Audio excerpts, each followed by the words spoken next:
Are we here? Are you here? Am I here? Are we actually here? Is Elden Ring here? Let's get some game audio. Oh, well, give it a moment, the music will start playing in a little bit. Until then, hello everybody. Good morning, afternoon, evening, wherever you're on the world. Hi, Lumi here, and welcome back to Elden Ring. More specifically, Elden Ring Shadow of the Erdtree, where last time we finished our business in the Cerulean Coast for the time being, and made our way to the next major dungeon of the DLC, Castle Ensis, and we are currently up to the boss of Castle Ensis, which is R'Lana, the Twin Moon Knight. And so hopefully in the stream we'll be able to defeat her and then move on to the next phase of Shadow of the Erdtree. Welcome into stream, everyone. It's so lovely to see you all around. Hope you're all doing alright. Hello, Telv, and of course hello to any lurkers, VOD watchers. Hope you're all having a good one. I am doing pretty good. Like, there's no caveats this time. There's no like, oh, my sleep was fragmented, or like, oh, I had nightmares. There's no caveat this time. I just slept well, I'm feeling well rested, and I'm excited to play more Elden Ring. A knight? Yes! Hot lady knight, even. So before we go and do more attempts of R'Lana, there are only really 2 items that we missed from the last stream.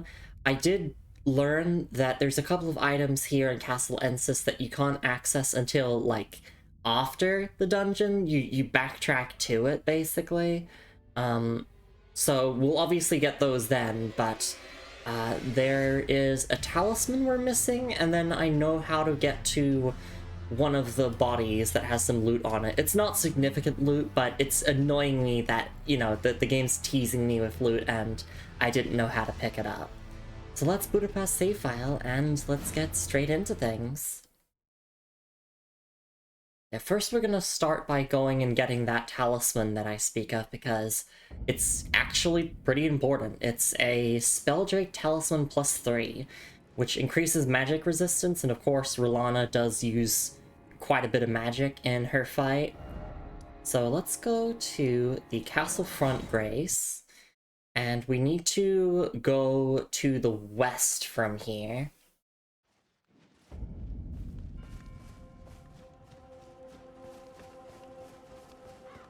And it should just be down here. Yep.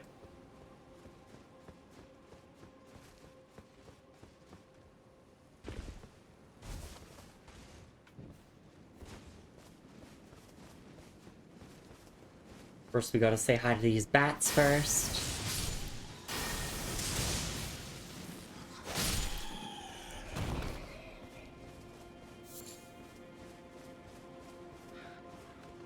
And yeah, if we just head across here, we should be able to get it.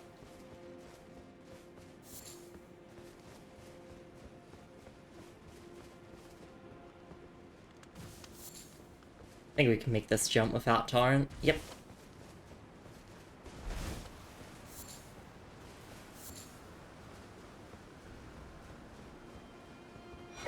There we go. Spelldrake Talisman +3. Spelldrake Talisman +3. Talisman with a large depiction of a blue ancient dragon. Boosts magic damage negation by the utmost. The ancient dragons, who ruled in the prehistoric era before the Erdtree, would protect their lord as a wall of living rock, and so it is that the shape of the dragon has become symbolic of all manner of protections. Yeah, so we could potentially equip this to make R'Lana easier. Give me a second, let me adjust my headphones here. They are doing the thing where I can only really hear out the right ear and not the left ear, and that's annoying me. Just gotta figure this out. No, that doesn't... My right ear's really enjoying the game audio, but what about my left ear?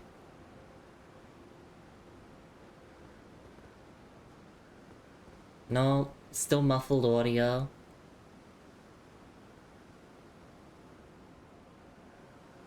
Okay, that's better. Yeah, that's much better. Cool.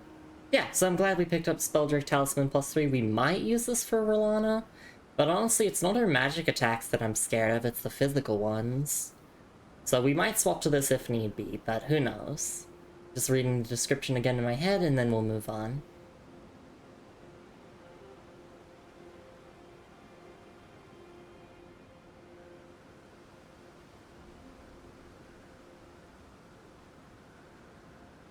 Alright.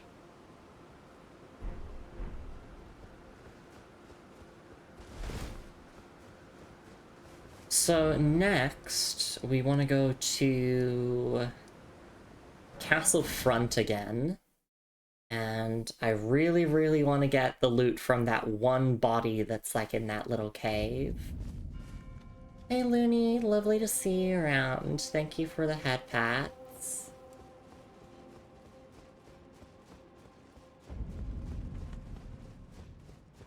My crow brain is so annoying. Go make a shield. Should learn to make chainmail. Bro. I mean, I should also do both of those, but also a disabled moment. I probably... Well, maybe I could, but I feel like I would struggle a lot.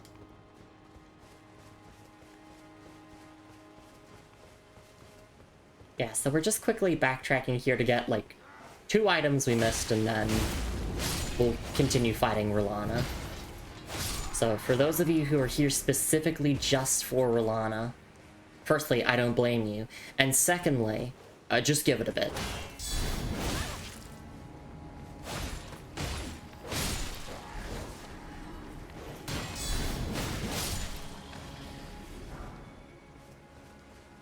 Okay, so I'm pretty sure it's through here. Yeah, so there's that body there that has some loot on it that keeps teasing me. I think we go... not this way. Like, what annoys me is that I've been to the drop-down in which I can get those items before. Oh, Common Soldier Gauntlets. Nice. Common Soldier Gauntlets. Gauntlets of the rank-and-file soldiers of Messmer's army. A pitch-dark soot clings to it, much like the inner faces of the men who wore them. Okay. And it's a good thing I finished reading that because there's the Black Knight here. But they're probably gonna clap my ass. Unless...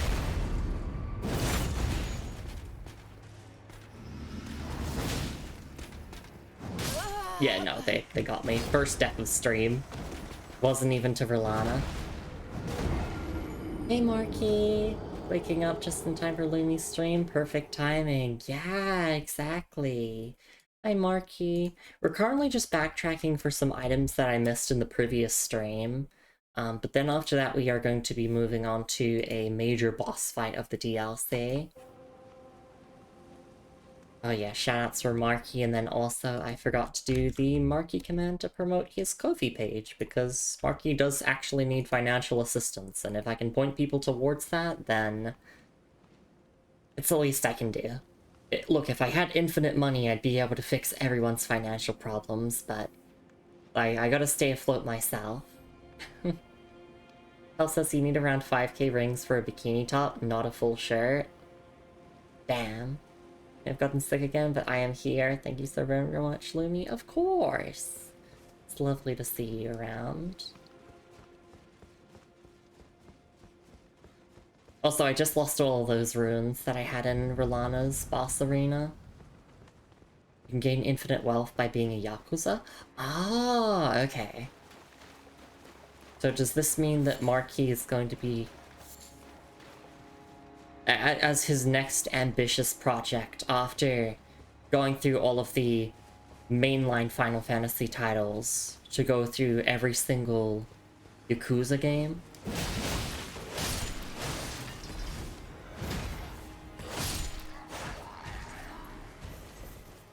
That's a problem, because there's like multiple versions of of each of the games. Like, you know, there's remakes and remasters and everything.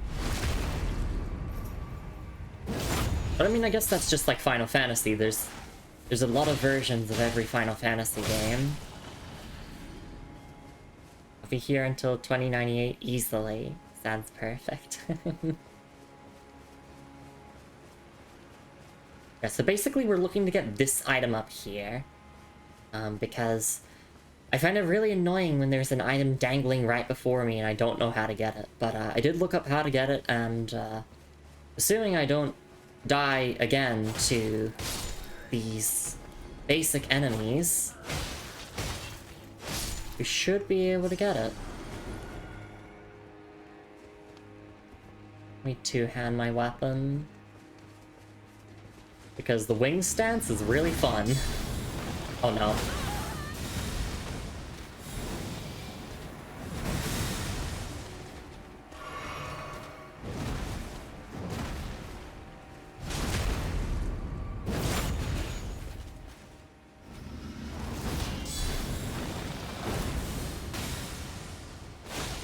There's like a follow-up shockwave on those fully infused attacks. Oh.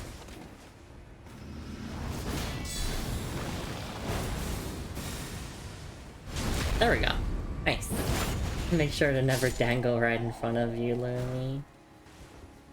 You can do that, Marky, as a treat. I think it's... Wait, which way did we come from? We came from that way. Oh God.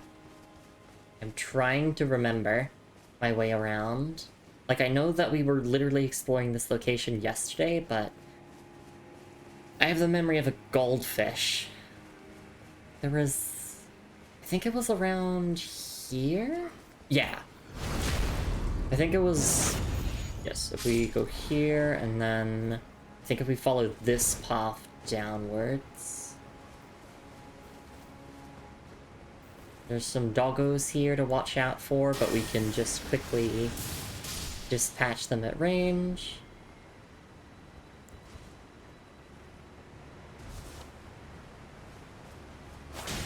Just like how Marky finished all the Dark Souls 2 DLCs, we too are in the middle of the Elden Ring DLC.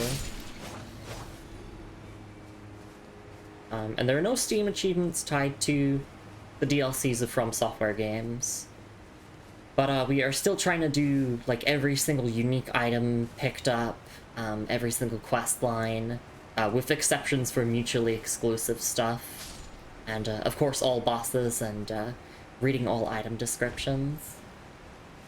Need to collect 7 Lois souls, apparently. Right, yeah, the Eliam Lois. Because you do get extra dialogue with the Queen of Eliam Lois. And you do actually get, I think you get some items for the more that you collect. If memory serves me correctly.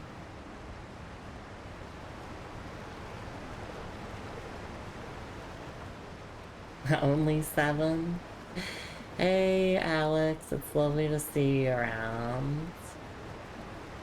Hope you're doing alright. I have not committed to the project of 100%ing Dark Souls 2 yet. I only have a single playthrough of that game under my belt, but I do really want to revisit it at some point. But my argument for not revisiting it is, oh, but it's so long. Here I am playing Elden Ring. Which is, like, even longer than Dark Souls 2. And I already want to replay this game once I finish it for the first time. But, I think I went the wrong way. I'm trying to find a specific item here. It's like on the corpses that are hanging around.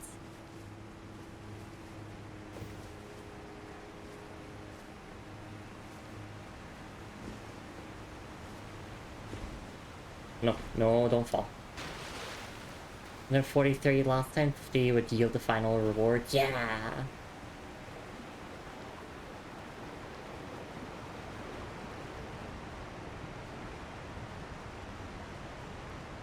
never did the grind myself.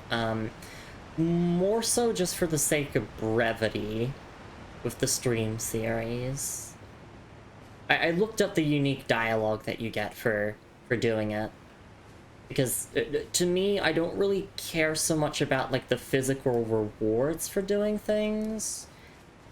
More so I just care about like, is there dialogue for this? And if so, what does the dialogue say? You know, that's what I care about most.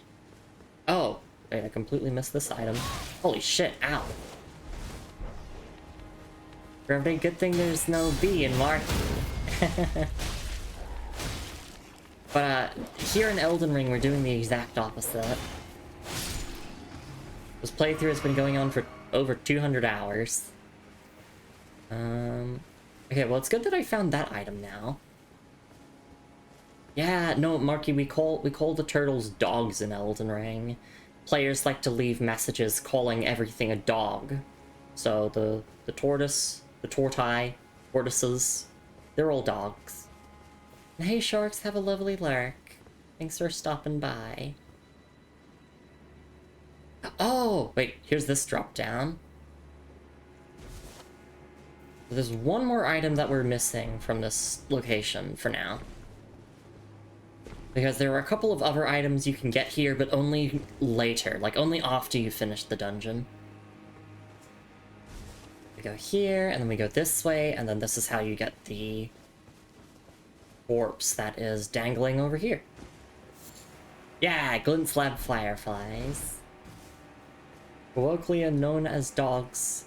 Officially known as turtles, despite appearances. It's like, colloquially. Cannot do words today. I can't do words most days, let's be honest. I gotta clear my throat, blah. And calling tortoises dogs may be against my political beliefs, even though most other plants are in fact, at least partially, dogs. Well, Marky, I know that you'll be playing Elden Ring in offline mode, so you won't even see the player messages. So who cares what other players call creatures? One thing I will say with Elden Ring is that unlike the other Souls titles, you cannot get invaded in this game unless you specifically mark yourself for it, or if you're playing co-op with someone else. So if that's a reason why you avoid online, then it's not a concern in Elden Ring. Dodging dogs docilely. Oh my god, my throat. Blah. But yeah, no, I haven't been invaded a single time by another player in Elden Ring here. Oh my god, my throat. It's killing me. Let me just mute myself to try and do a very loud clear of my throat.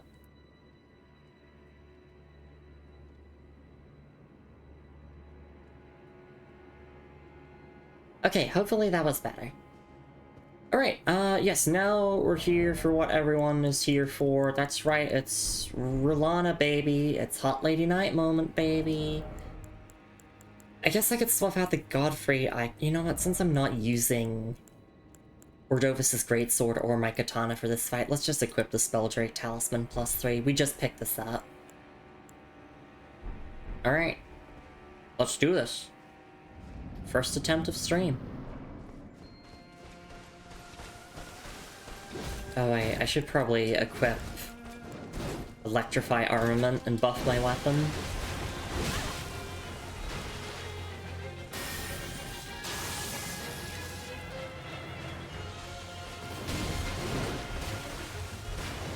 Right, you can jump that, I know that.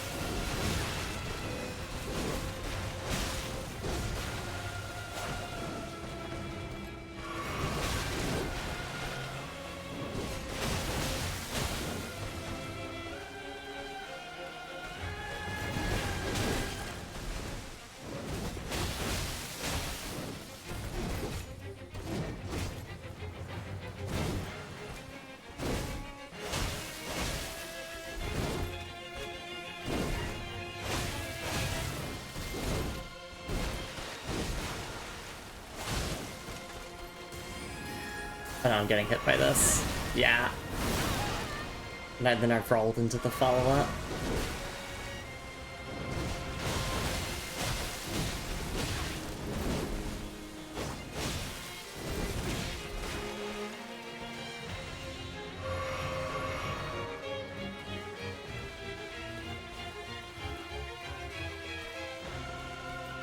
Well, do something, Rolana. Oh, thank you.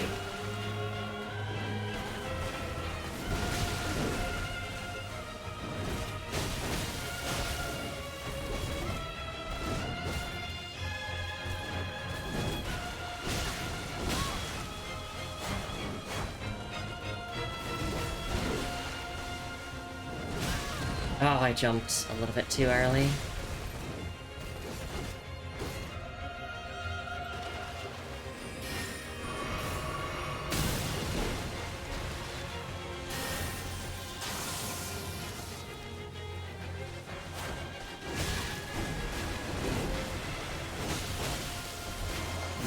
Okay, phase 2.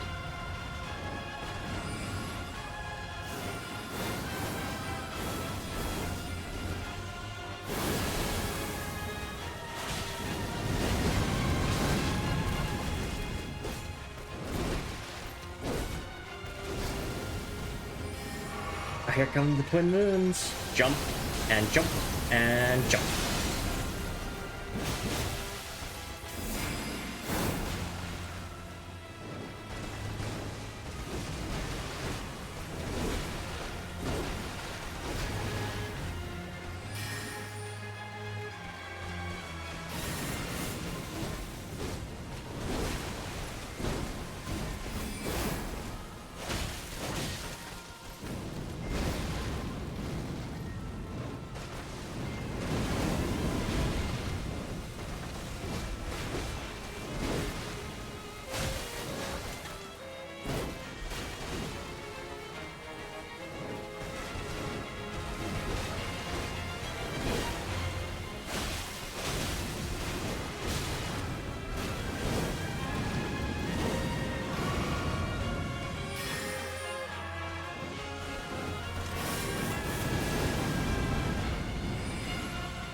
No, that was a very, very good first attempt, though. Yeah, I realized that just like Melania, it's kind of just a matter of positioning yourself at the right range. Because if you're too close to Rolana, then you can't really see what she's doing too well. And also you can get hit by her attacks that, I'm gonna be honest, I'm too old to react to. I am too old to react to some of these attacks in this game. So it's really just staying at that mid-range and just hoping for the best. And hey, Ominous Trout, thank you for the word ban. I will try not to say that for the next 5 minutes, starting now. She learned part Fire Rat. You didn't take her for sure. Exactly, yeah. Thank you for the patties earlier, Marky. I'm a champion, Lumi? Slay or something? I think I am. Maybe. Friend expressed similar sentiment towards Melania about not being able to react. Slightly cheeky of me, I must admit. Well, thankfully, I am self-aware of what word I need to avoid for the next 5 minutes. But thank you for the head pats as well, Consider. Really do appreciate it. And thank you for the business suit redeem as well, Telv. And also thank you for the head pats, Marky. Oh my goodness, all the redeems all at once. Alright, alright. Let me give the people what they want. Let me just quickly swap into the business suit. Yeah, I mean business now, exactly. When Rolana is on my screen, I mean business. Alright. Bam! There we go, I'm back. It's lovely to see you all around. Yeah, meaning real business. Shoutouts for you as well. What's my Palico's name in Wild, says Moon. Hi, Moon. Oh my goodness, everyone's popping in. Your Palico's name is... the Mafia leader. That's it. Shoutouts for Moon as well. Yeah, welcome in, everyone. It's lovely to see you all around. Yeah, Lady Moon is here. And in fact, Moon will get to watch me fight the Twin Moon Knight. Alright, let's do this.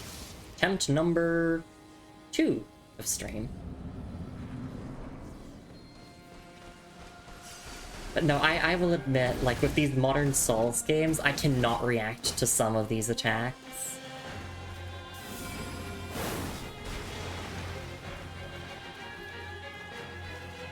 I basically had a heart attack when I played Dark Souls 3 for the first time. I'm like, holy shit, this game is fast, and Elden Ring is faster.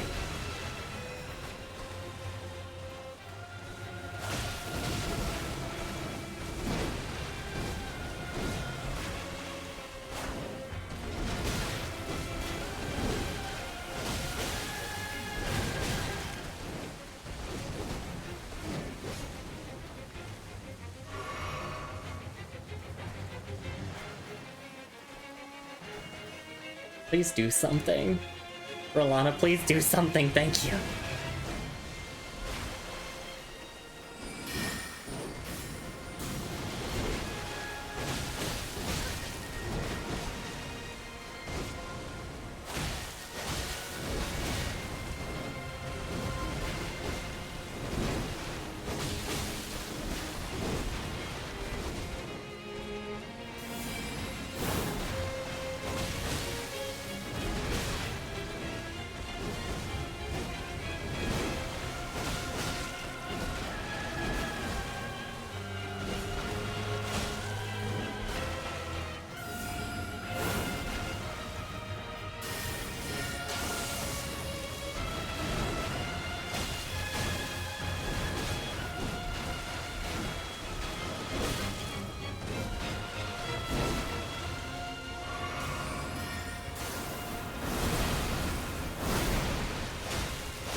Phase 2!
Oh my god. Ah, no.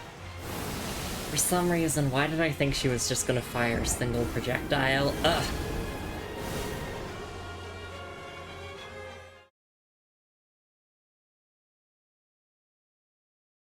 It was a good attempt nonetheless.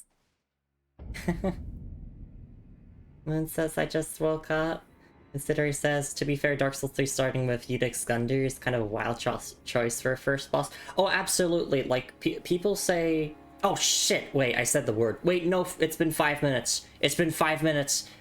No, I'm looking at the time. It has been 5 minutes since the word ban. I'm allowed to say it. Oh. We might need an adjudicator on that one to see how close that was. But I can say for certain that the 5 minutes is over now. But yeah, a lot of people like recommend starting with Dark Souls 3, and I'm like, no, don't do that. In my opinion, it's the hardest of the trilogy. And then on top of that, if you have any passing interest in the story or lore at all, then why are you starting with the ending of the story? You're gonna have no clue what's going on because you skipped the story. You're doing something called aura farming. Remember that boss says 12? I got him to phase 2, kept dying, and then quit and uninstalled. Don't start with Dark Souls 3. In fact, my hot take is don't start with Elden Ring either. I think both aren't that good of a choice. But people will be like, no, Elden Ring's open world. If you get stuck, you can go somewhere else. Well, guess what? You can do the same in Dark Souls 1 and in Dark Souls 2, and you can also do the same in Demon Souls. And those are easier games.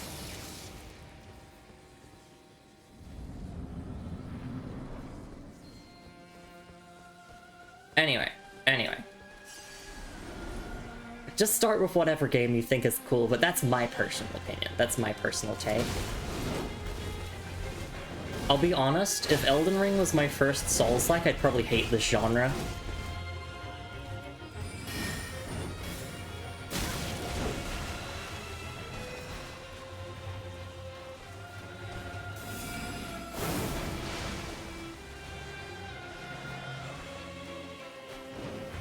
Or maybe I wouldn't, who knows? Obviously, I can't glimpse into that reality. Anyway, that's enough yapping. It's time to lock in, because if I stop paying attention for even a split second, then my HP disappears, and I die.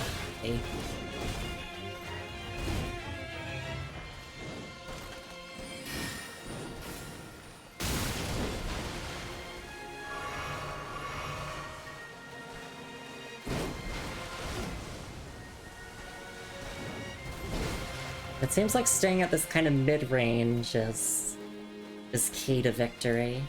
For me, at least.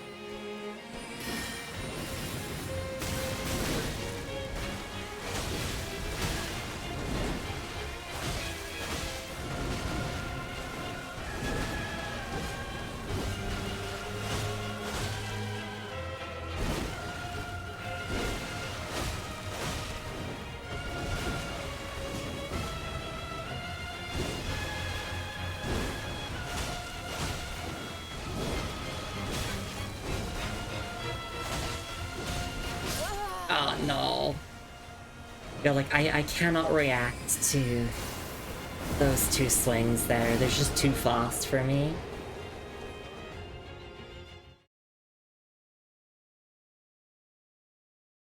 Alex says I started with Dark Souls 3, playing through the series backwards enriched my enjoyment of the games retroactively. Yeah, there's also that, like, you can really appreciate, like, where the series started as you go back that way. Considering the start of Dark Souls 3 hitting you with Eudex into Vord, Fine Boss, into possibly Cursed Rotted Greatwood is not, yeah, for the light of heart and enjoying the game way. Start with Lumi, that's my very cold, my Arctic, my 0 degrees Kelvin take. Thank you for your take, Marky. Sorry, says started with 3. I've joined the war of Dark Souls 2 on the side of Dark Souls 2. Yes, I'm also on the side of Dark Souls 2 as well. In fact, this is the biggest hot take of all time, but I like all of the Dark Souls games. I don't think a single one of them is bad. I have ones that I prefer more than others, sure, but I think they're all good.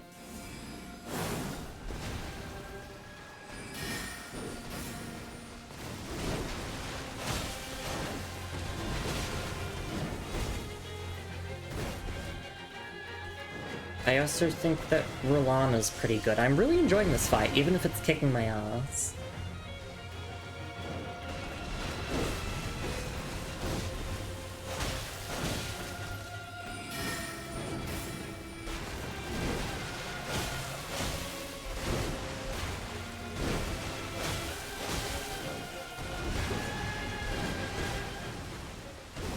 That's an opening. No, I want to roll, like, diagonally backwards, I think.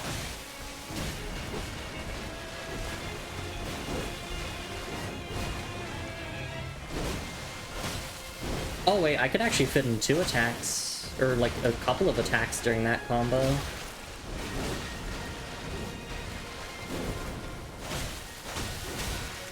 Yeah, like, my grandma ass cannot react to that.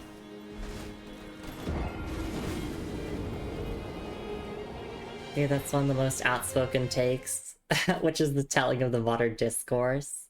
Like the visual direction of Bloodborne. Make some outfits from that, but all the cosplay guides use foam and hot glue. Yeah. Oh god, playing Elden Ring does make me feel old. I'm like, this shit is too fast for me. I can't do it. No, I can do it. It's gonna take a lot of attempts.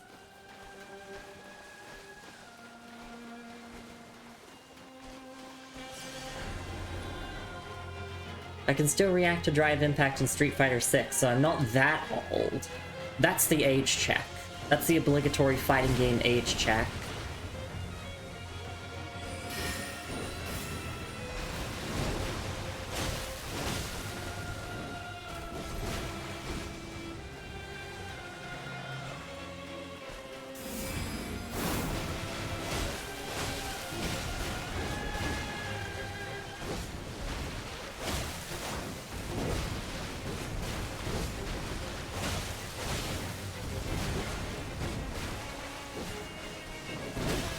I'm trying to get the spacing right on that so that I don't have to dodge every single hit in that combo.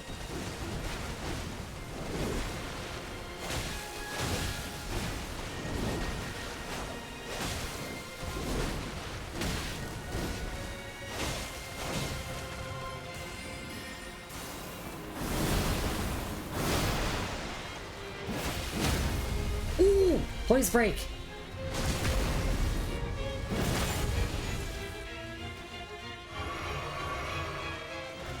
And phase 2, baby!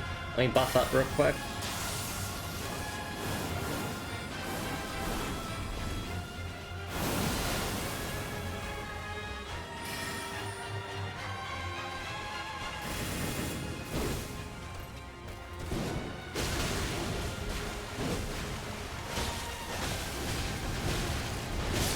Oh my god. Grandma moments.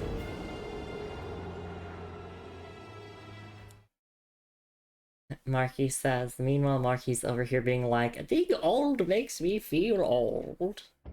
X is not one for high-speed reaction-based games. Haven't had too much of a problem with reaction from soft games. I'm fine with, like, Dark Souls 1 and 2, but then Dark Souls 3 and beyond is where I struggle to react. And in particular in Elden Ring, I struggle to react. Clearly, I should become a reaction VTuber, but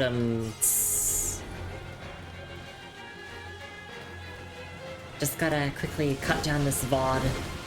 Title it something like VTuber's first reaction to Rellana, Elden Ring, Shadow of the Erd Tree. She cried.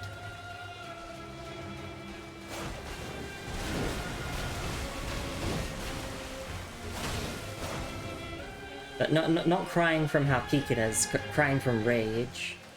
Because there are a set of people who play these games specifically to get angry at them.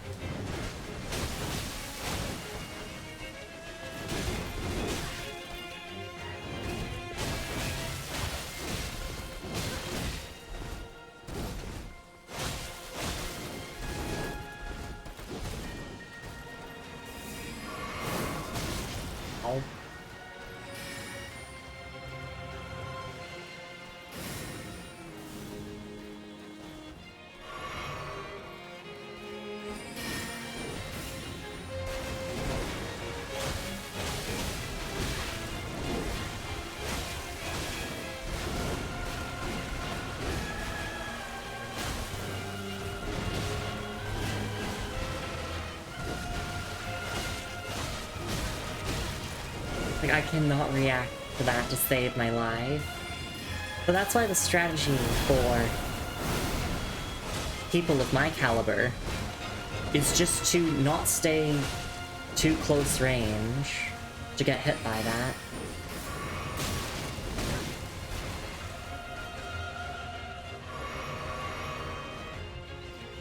I know, reacting to it would save my life, it's true.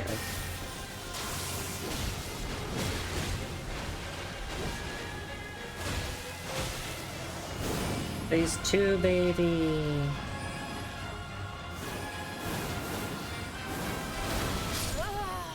Oopsies.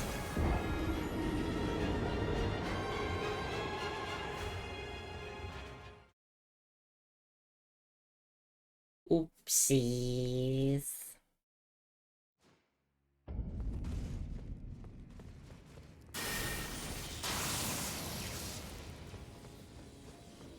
Let's just dive straight back into it. I really don't have much to say, just... I have to, as the kids say, get good. Especially since I'm not allowing myself to use summons or spirit ashes.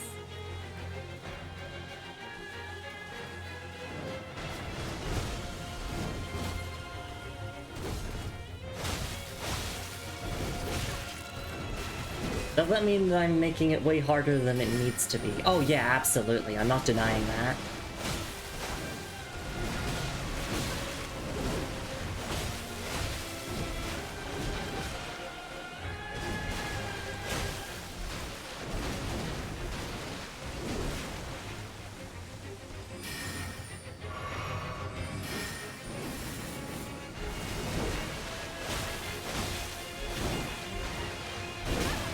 Ow.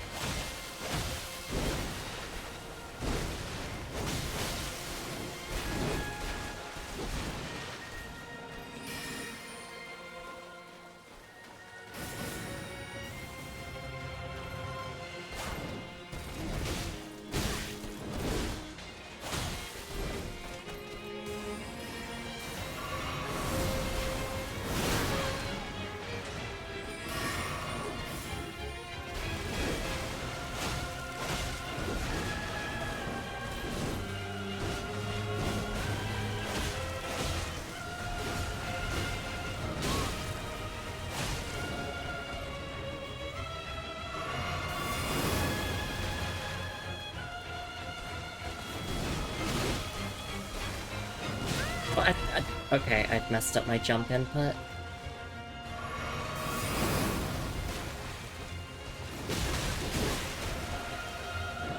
There we go, that's how you're meant to do that.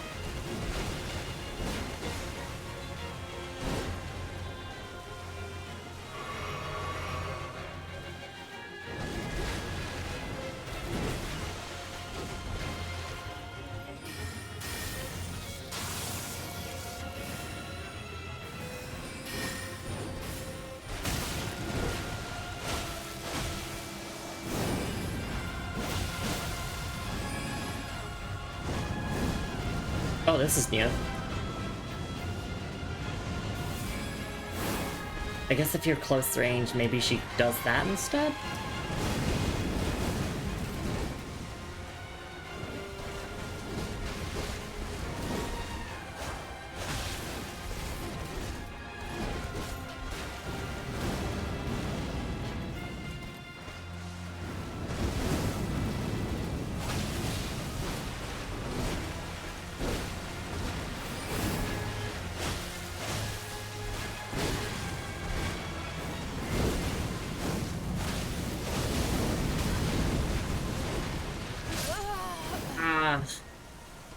That was a good attempt.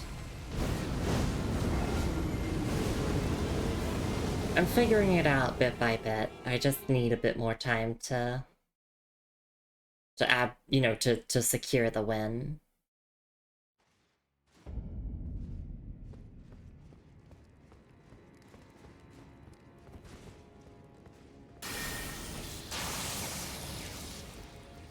We'll give it a couple more attempts and then we'll take a stretch and hydrate break as just a little mental reset.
Oh, nice.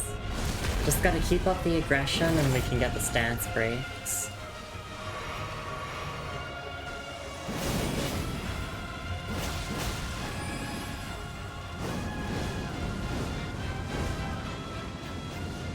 Can I get this buff off? I sure can.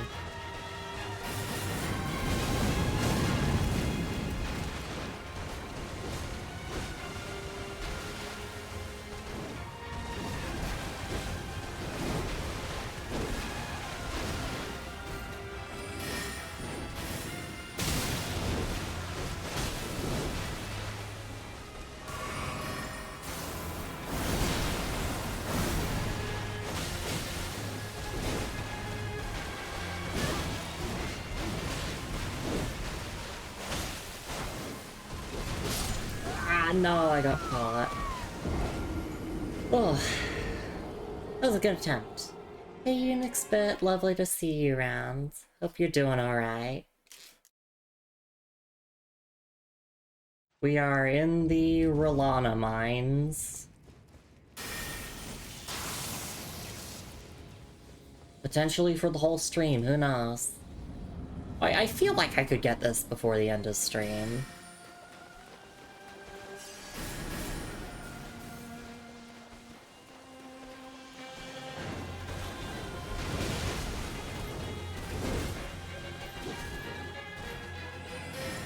It's just a matter of skill.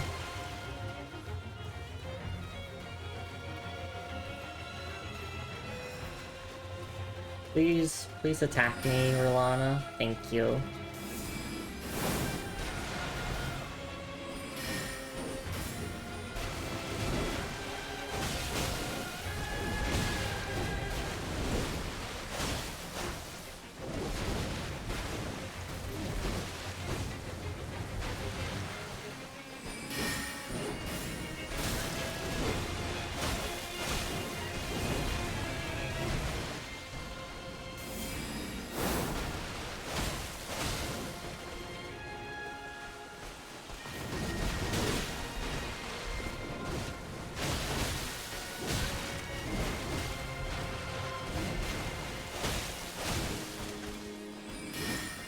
I'm getting hit.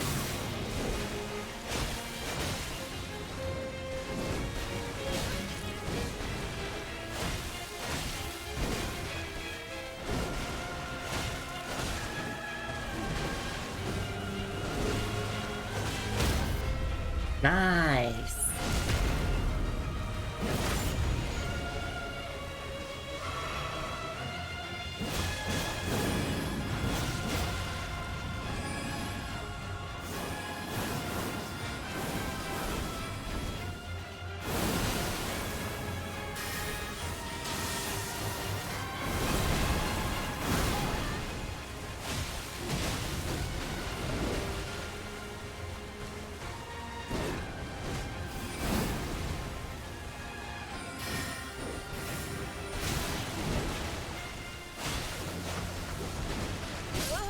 No, I cannot react to that to save my life.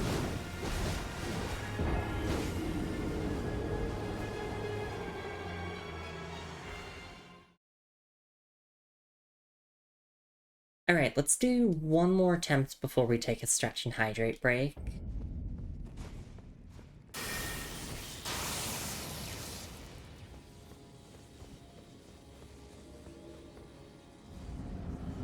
The fact that I'm starting to get poise breaks on her is, like, really, really big. Because it means I'm doing something right. Which is getting all of my punishes. Like, I know what moves are safe to punish.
Oh, yeah.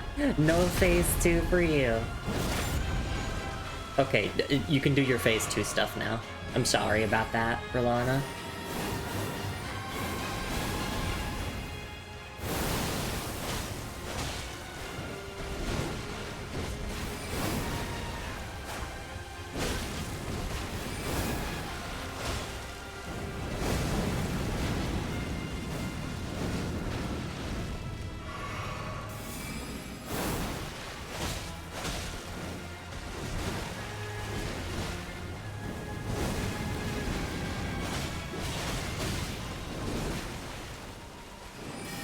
Well, here comes the twin moons.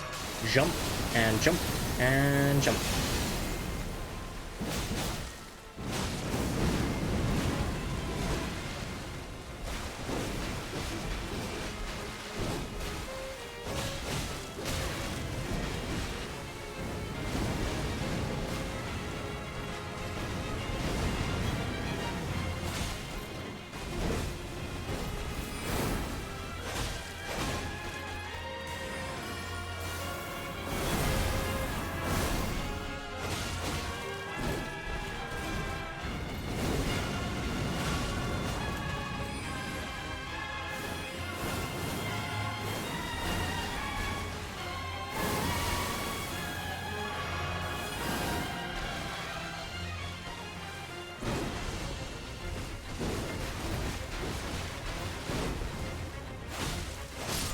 I did it!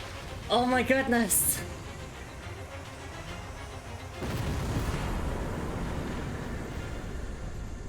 Legend felled. Oh. There we go. No cutscene or anything. Remembrance of the Twin Moon Night. Let there be bloodstain, except I did it. Exactly. I did it as well. No cutscene despite the trailer. Yeah, that was a remembrance boss as well. Like, even Divine Beast Dancing Lion had a cutscene and everything. Oh, okay. I can't go to level up just yet, but that's okay. She was in the trailer, okay. So there we go, Knight has been stabbed. Alright, that I did it sounded adorable. Thank you. I appreciate it. So we can get a level up if we use like 10,000 runes. But before then, let's take a look at our loot. Remembrance of the Twin Moon Night. Remembrance of Rilana, the Twin Moon Night, hewn into the Shadow Tree. The power of its namesake can be unlocked by the Finger Reader. Alternatively, it can be used to gain a great bounty of runes. Once a Carian princess, Rilana disavowed her birthright and chose to stand at Mesmer's side instead, knowing full well that not even the brilliance of the moon could grant him succor. Before long, she became known as the Sword of Mesmer. Okay, that's pretty significant lore. So she was a Carian princess. Interesting.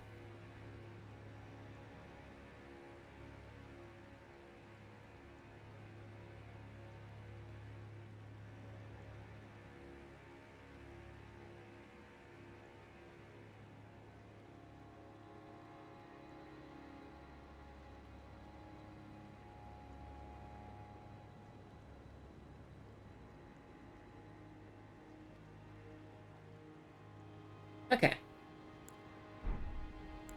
Let's quickly level up. We can go to the Round Table Hold and look at the Remembrance gear that we can get from that. And you know what? I'm gonna use my Broken Runes. I'll just use all of them. Who cares? That's like worth... yeah. Nearly 50,000. Okay, do we want to keep doing Faith? Yeah, we just keep bumping points into Faith. And then, like, I don't even know, what am I trying to get my Faith to? I don't even know at this point. I think Elden Stars, that's the goal. And then maybe once we hit that, we can Go back to pumping points into Arcane, maybe.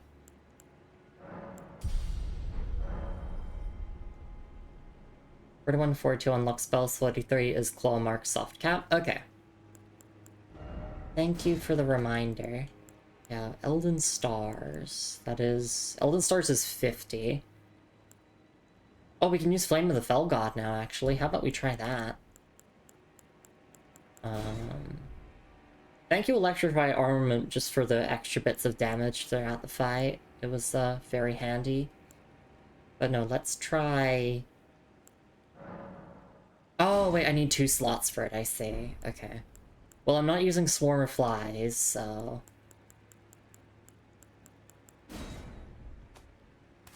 There we go, let's try that out.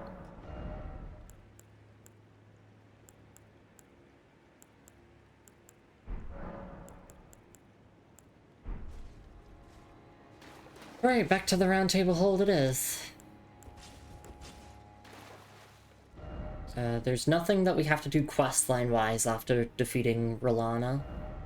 Oops, no, here we go. Like, I don't have to talk to anyone, really, I just... Well, I do, but, like, not immediately after the fight. Right. Firstly, actually, I'm gonna look for armor. Yep. Rolana's Helm. Ornate Helm of Rolana, the Twin Moon Knight, fashioned from silver steel. Renala, head of the royal family of Caria, was said to have given her younger sister, who renounced her lineage to chase after Mesmer, a gift of lustrous black hair. So, yep, they are sisters. Yep. I think that was pretty obvious that they were related. There's the confirmation. Okay. It does look very, very cool as well. Very nice looking helmet.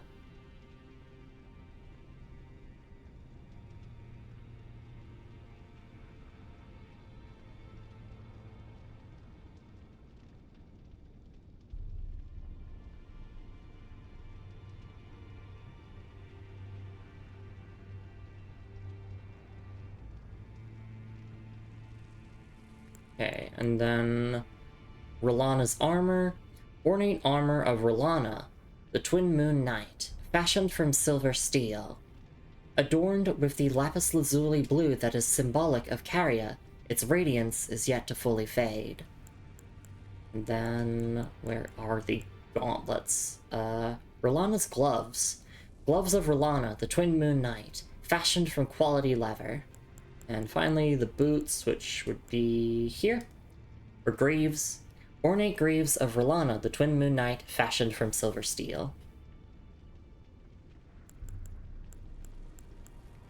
Yeah, and only one of the item descriptions actually has the significant lore on it. Leather gloves, that'll be 10k runes, thank you, for the cosplay.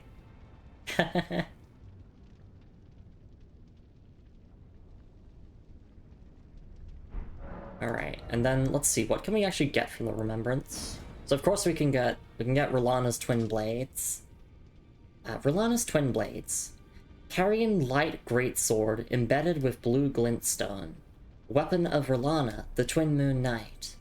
2 swords as a single armament. When two-handing, a straight sword engraved with golden flame will be carried in the left hand.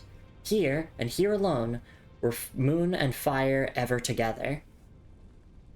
And the unique skill is Moon and Fire Stance. Assume ready stance, swords imbued with magic. Follow it with normal attack to cast glintstone light waves, or strong attack to perform a spinning attack that bathes the area with flame. Light waves can have up to 2 follow-up casts with additional inputs. Okay. And then Rolana's Twin Moons. Sorcery of Rolana, the Twin Moon Knight, associated with a Carian princess. Incarnate overlapping twin moons which strike the ground one after the other, violently shaking the earth with moonlight. In her childhood, she and her elder sister Renala met these moons, overlapping as though nestled against one another. Aww. So sweet, those sisters. 72 intelligence! Oh, fuck that shit. I'm not even going that far as the caster if I ever played one.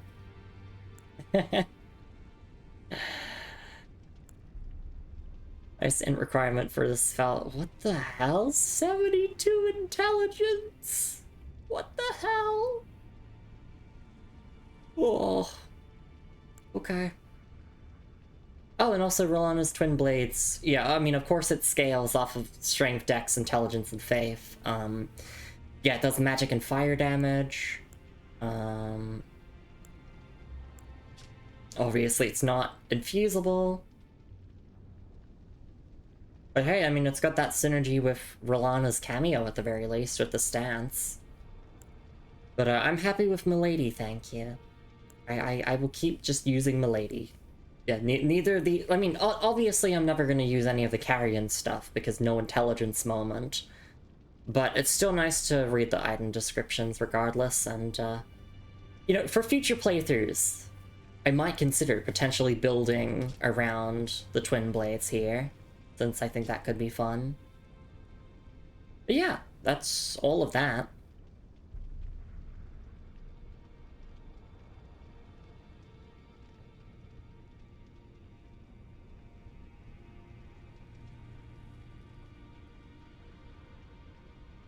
But just checking the descriptions here again.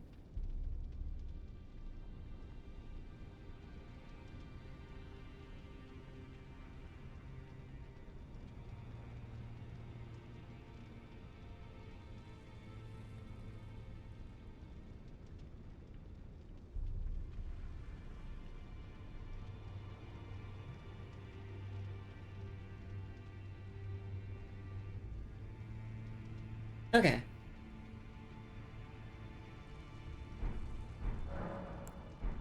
So that is all. We're gonna take a stretch and hydrate break, and after the break, we can actually start on...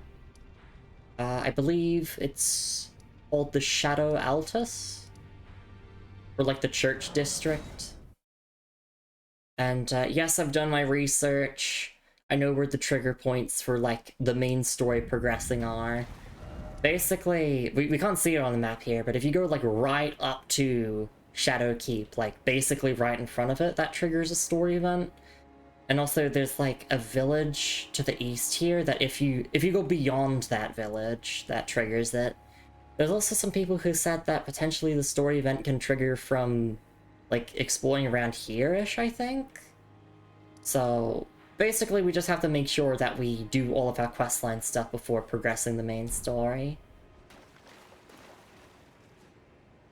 Moon mentioned. I have been saying the word moon a whole bunch throughout the stream, it's true.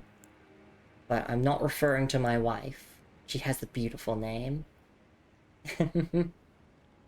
Like a Sword of Night and Flame, but stronger bias towards physical damage. Okay, so better, in other words. I like physical damage. Alright, yes, I'm gonna go for a stretch and hydrate break now. I will see you all in a couple minutes, and... Oh, we did it, we beat Rolana. I'm so glad. And after the break, we will continue on to the next section of the Elden Ring DLC, so please look forward to all of that. I'm gonna stretch and clear the bed dust out of my eyes, and hopefully I'll be a bit more energized for when we continue onwards. Yes, take care everyone. See you all in a couple minutes.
Alright, and I am back. Thank you so much for your patience, everyone. It is always, always, always, always appreciated. Welcome back. Thank you, Lumi. Thank you, everyone. I did it. I beat Rolana. It was a good fight. I liked it a lot. And firstly, I gotta wipe my eyes a little bit. I still feel like I have bed dust in them, which is the worst feeling. I'm sorry if this messes up my VTuber tracking. I just wanna, let me reset my tracking after doing all that. But damn, yeah, my energy is just like it needs a little bit to return to me, I guess. After a big difficult Souls boss, I typically do feel a bit exhausted afterwards. Yeah, just looking at this description again one more time for myself. Once a Carian princess, Rolana disavowed her birthright and chose to stand at Messmer's side instead. Knowing full well that not even the brilliance of the moon could grant him succor, before long she became known as the Sword of Messmer. Which kind of makes sense why we would have to defeat her then, because, like, we are very much after Messmer's head right now. Alright. I'm gonna return my talismans to what I was using before. So, Godfrey Icon and Shard of Alexander. We can keep this as the configuration. Because I'm gonna keep using Milady as my primary weapon for a while longer. Although, I guess the Godfrey icon is just there for if I swapped my other weapons. Yeah, I know it's not hyper-optimal, but we're not here to be hyper-optimal. We're here for the lore. Speaking of the lore, let's head along here, and apparently we can meet... Yep, there is Leda there, and Hornsent. Praise the victory. There we go, we're in the Shadow Altus. I don't believe it. There's Shadow Keep over there.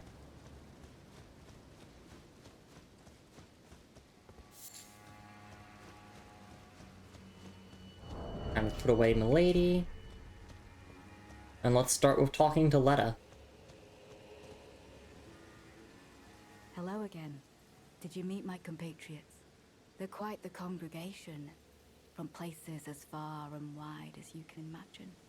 Doubtless it'd have all come to blows at first glance, were it not for the charm kindly Miquella put upon us. This is what allows us to serve together, the work of a living god. Ask about the Hornsent. Wondering about the horn scent, are you? True enough. In any other circumstance, he'd be at our throats. Long ago, Queen Marika commanded Sir Messmer to purge the Tower folk, a cleansing by fire. It's no wonder the Hornsent holds the Erdtree in contempt. That aside, man is by nature a creature of conquest, and in this regard, the Tower folk are no different. They were never saints. They just happened to be on the losing side of a war, but it's still a wretched shame. Wondering about the horn scent, are you? True enough.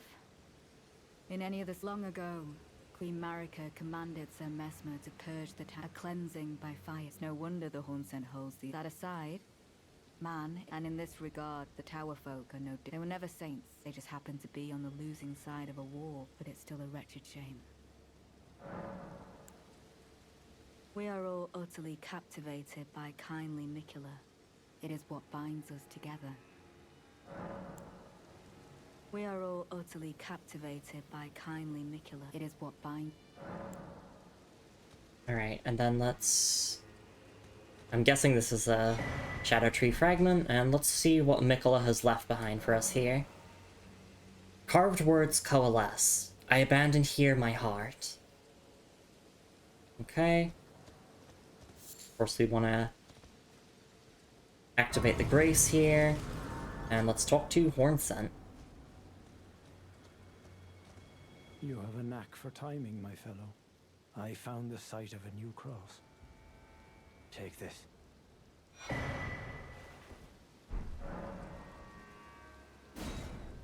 Miquella has said as much himself. He wishes now to throw it all away. He says The act, though undoubtedly painful, will sear clean the Earth Three's wanton sin. The truth of his claim can be found at each cross, which is evidence enough to earn my belief. Go to the misshapen tree of Umbra. In that forsaken place, blood must spill. The blood of your fellows, the Earth Three faithful. Go to the misshapen tree of Umbra. In that forsaken place, blood must spill. The blood of your fellows, the Earth Three faithful. Okay. Gorgeous view or gorgeous view. Very true. Go to the misshapen tree of Umbra. In that forsaken place, blood must spill. Okay, and then we have Monk's Missive and May the Best Win gesture. Did I activate the Grace? I should do that. I should sit at it, yeah, reload the area, and then talk to the two again, see if they have extra dialogue. We are all utterly captivated. It is what binds.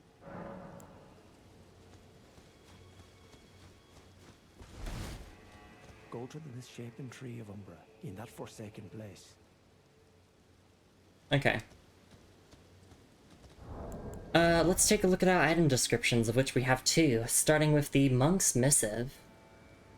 A letter bearing a terse message and an illustration of a monk, his hands held together. Seek me to the east if you wish to pursue the way of the warrior.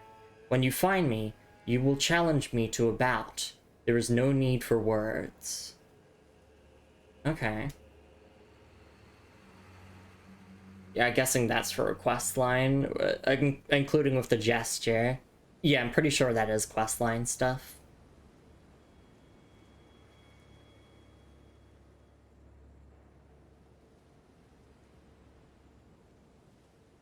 So yeah, seek me to the east if you wish to pursue the way of the warrior. When you find me, you'll challenge me to a bout. There's no need for words. And then New Cross Map. A simple map drafted by a Hornsent, recently revised, reveals the locations of newly discovered golden crosses. The crosses are akin to Miquella's footprints, or gravestones, which mark what he has left behind. Yeah, so you see there's a bunch of them here.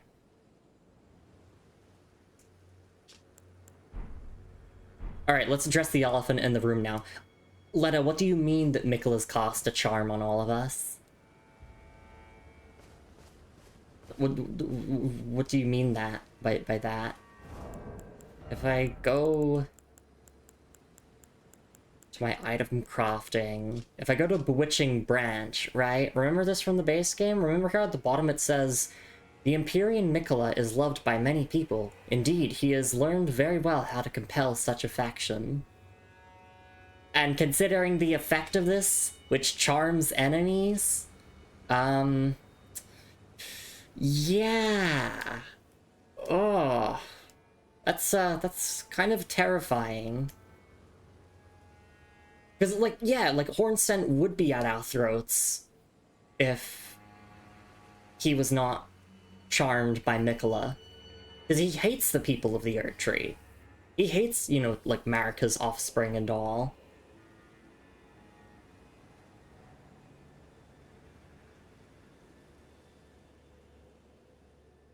Yeah, so that's been cast on everyone that's here. So everyone that we've talked to so far, we don't really know their actual thoughts.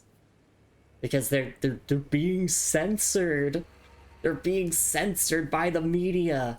No, by Miquella. That's a scary thought. That is really horrifying. And Letta's like, yeah, no, that's fine. It allows us to all work together.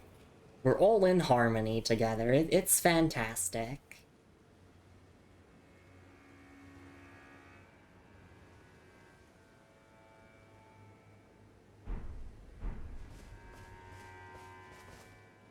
Actually, yeah, we can actually attack here. I'm just like, this is a morbid thought, but what if I attacked Letta here?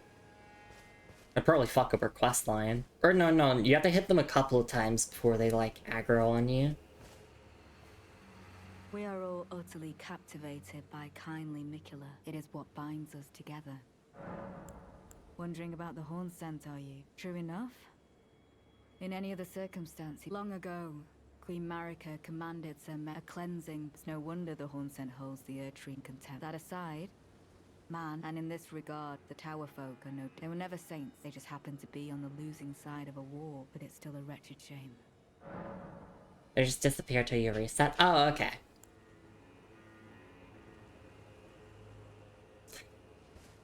I really like that line of dialogue from Letta. They were never saints, they just happened to be on the losing side of the war. Which is implying that, you know, like the Horn Scent, also known as the Tower Folk, aren't completely innocent either, which means they must have committed some sort of sin to provoke Marika's ire and the ire of the Erdtree. Alright, so we are definitely good to pick up this map here. So let's just start with that and go from there.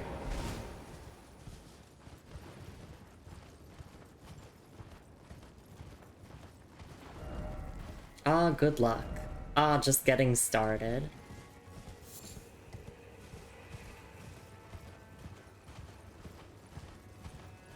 And what I can do is... Oh, shit, wait, that's a horseback Black Knight.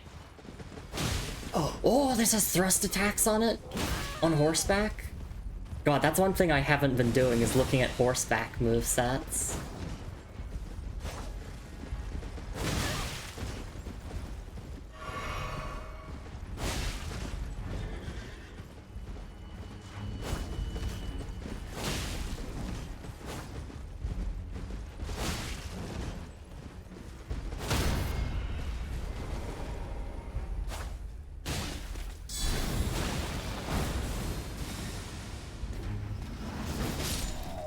There we go.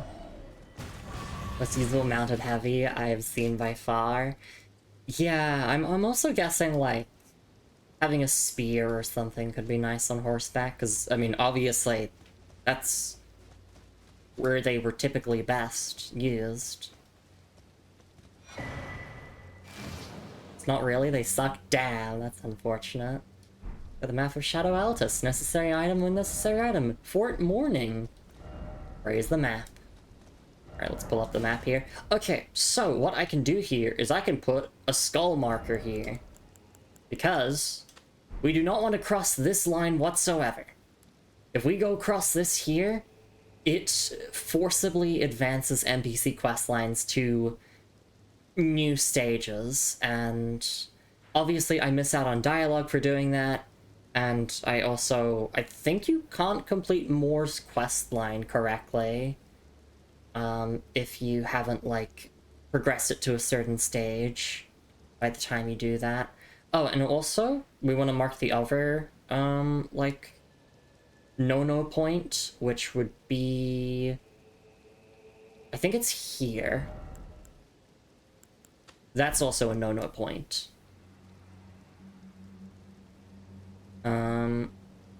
Yeah, because, like, this is a village, and then it's, like, beyond the village where story events trigger. I've also heard tell of the, and just, like, for the sake of not spoiling it for people who already know, or people who don't know, sorry, because, like, there's no way that I could have looked this up without knowing what happens, like, what the event is. But yeah, for the sake of those who haven't, or, like, don't know, I'm just going to be referring to it as the story event. Apparently I've heard tell of the story event being triggered by exploring, I forgot what it's called, like, Rauh base? Like, R-A-U-H base, which is, like, to the west, I believe. Although I've also heard conflicting accounts of people saying, like, I went there and I fully explored there and it didn't trigger the story event, so people are lying. And I'm like, which one is it? Which one is it? I can say for certain that going across that line there and going across that line there will both trigger the story event, and we want to avoid that at all costs. So we might just play on the safe side of things and we won't explore too much to the west until we have finished everything that I want to finish for questline stuff.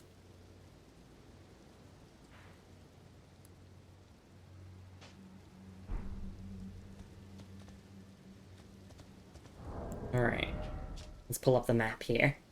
Shadow Altus. Map of Shadow Altus. The plateau occupied by Messmer's army that peers towards the Shadow Tree to the northeast, named after its counterpart in the realm of the Erd Tree. At its center lies the Shadow Keep. Yep, that's pretty self-explanatory.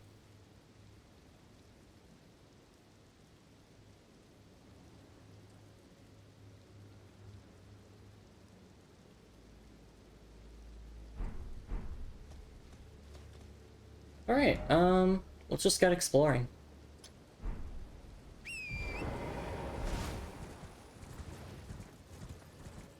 See, I'm gonna be very cautious about not setting off the story event.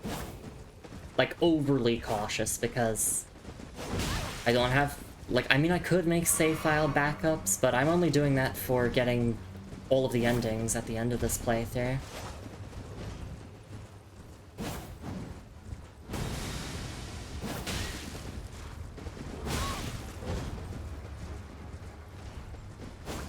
Yeah, I'm gonna be overly cautious about not triggering it.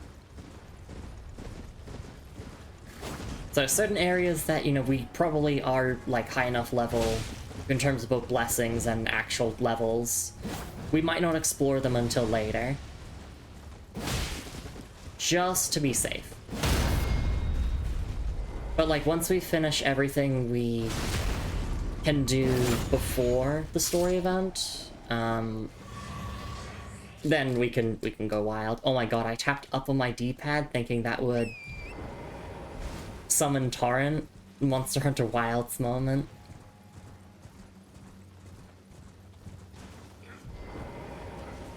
See a Michaela's Cross there in the distance. Oh, you can jump over the stomp, hell yeah.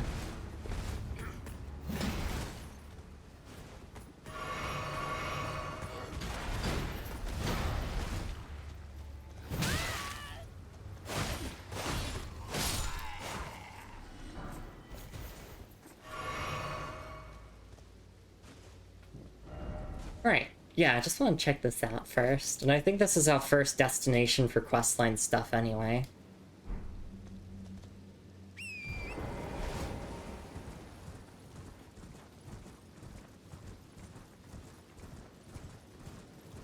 Oh, we should also try out our new incantation here. Flame of the Fell God. Go!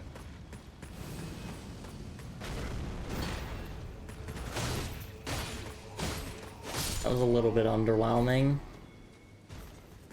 Just a little bit underwhelming.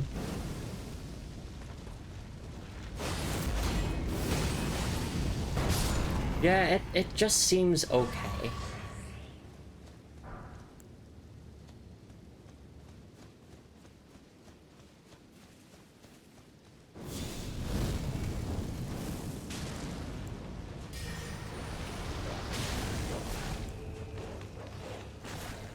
Hello, doggos.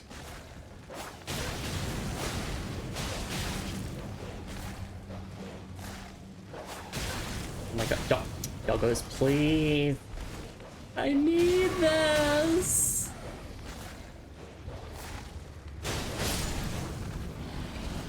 Ronnie's kinda homeless. I wanna help her out. Ayo, Tarnished, why art thou trying to suppress thy laughter?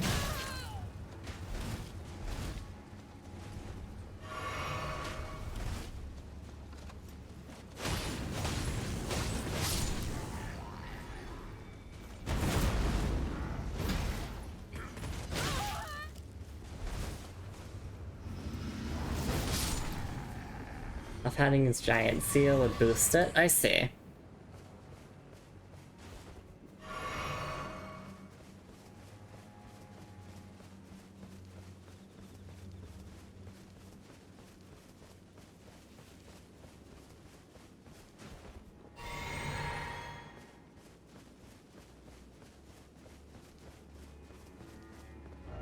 Good luck required ahead. Fortnite. Oh my god, yeah, I get it. Fortnite. Ambush ahead. Church of the Crusade.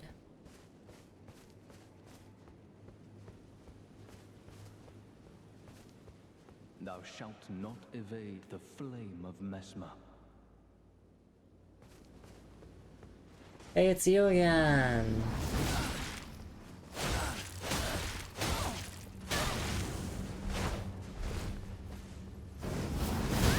Oh no, that anti-aired me.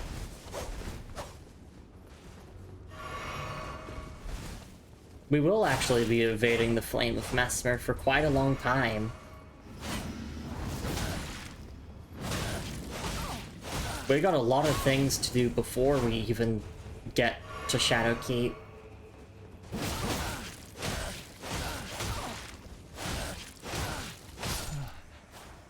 How could this be?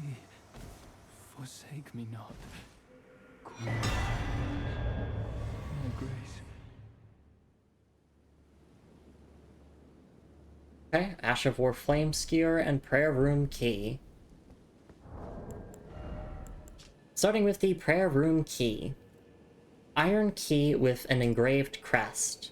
Opens the door to the prayer room in the House of Worship found in the church district of the Shadowkeep. That's a lot of words. But yeah, prayer room, House of Worship, Shadowkeep.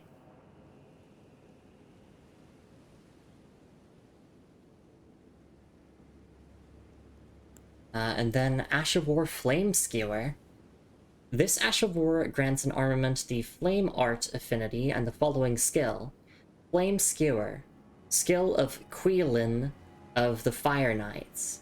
Enreave armament in flame and assume a low stance before skewering the enemy in a single motion. Strong attack unleashes a follow-up flame attack. Usable on medium and large armaments capable of thrusting.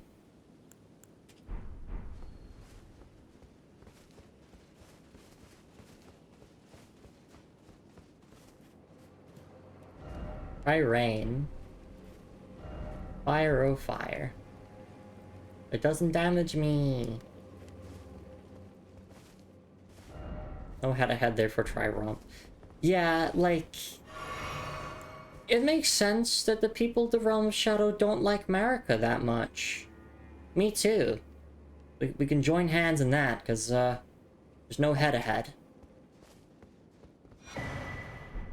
2 Shadow Tree fragments? Ooh, thank you. But also, like...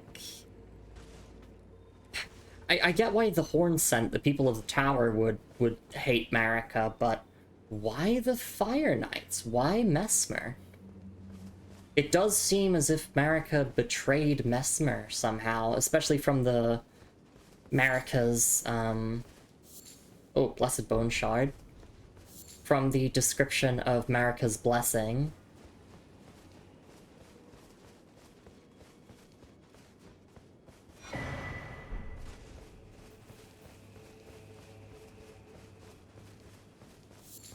The Soldier's Ghost, which is like, I'm tired of this. Yeah. Yeah. Alright, let's take a look at the Blessed Bone Shard. Shard of bone with a golden shine. Material used for crafting items. Exceedingly rare to find. A bone fragment touched by the gold of the Shadow Tree. Broken from the remains of the warriors who perished in the realm of Shadow. A blessing such as this is said to be the greatest honor that can be granted to the dead. Oh, that's morbid. Okay.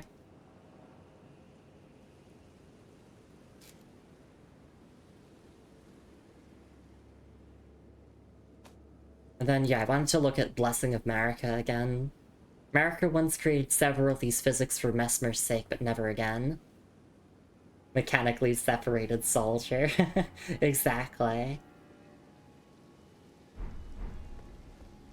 I want to check that description again because I wanted to remember if it specifically mentioned why she was making them for Mesmer's sake.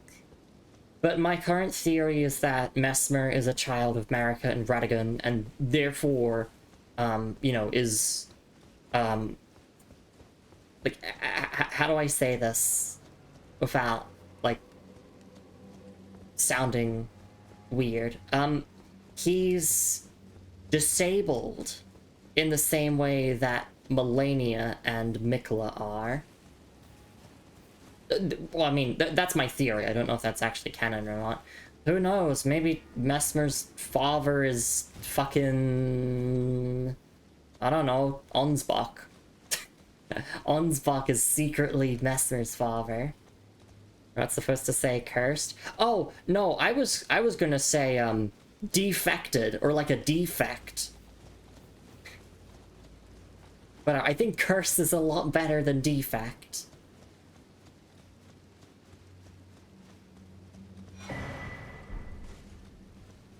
Because, you know, like, saying defect is, probably not very polite to disabled people.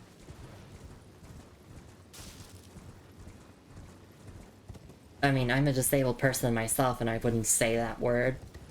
The word cursed didn't come to mind, because when I think of Radigan and Marika having children, I'm like, that's incest. That's just full-on incest.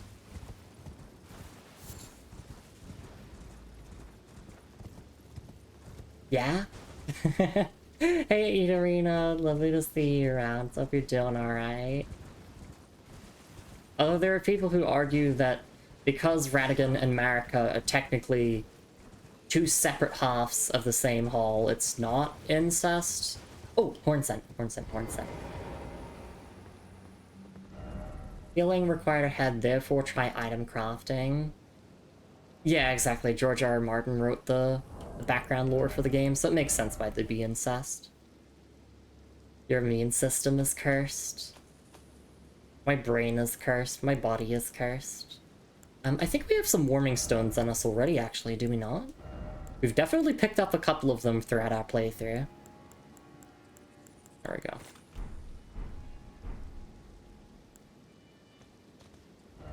Death. Sadness, though sadness.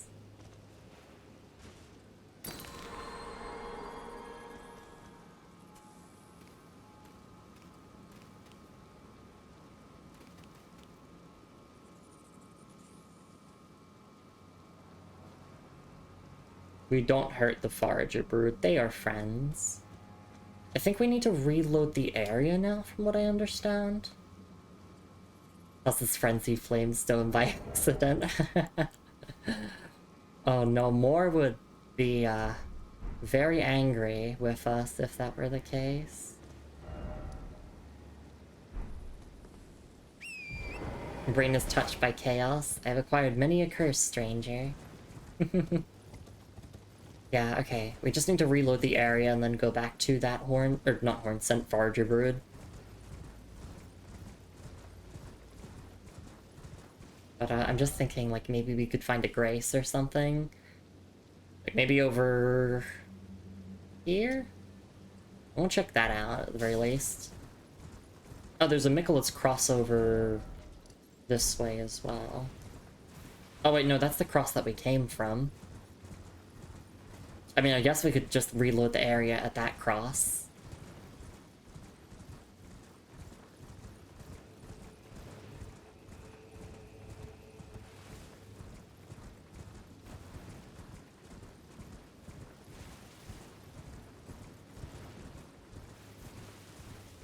Yeah, let's just reload at this Grace and head back to the Forager, and then we can go to my marker. Around DLC launch, I knew someone who was not keen to NPC violence, but it didn't occur to them there were solutions other than mercy killing this Forager. Yeah. I've seen a couple of people on, like, social media say, like, they killed Igon because they thought they also had to mercy kill him. Because he just kept screaming about how much pain he was in.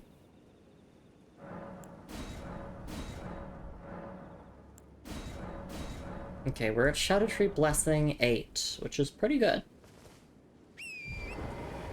The reminder that the max is Shadow Tree Blessing 20. But there is a soft cap for it, where you start getting diminishing returns. for each level. I think the soft cap is level 14. But obviously, like, I just want to get every single blessing. There's no reason not to. Unless you can't be bothered. That's pretty much... Oh my god. I got absolutely clapped. You know, it didn't occur to me that I could have used rune arcs this whole time against Rulana, and I just didn't. Not because I wanted to hoard them or anything, just because I genuinely forgot they were a mechanic.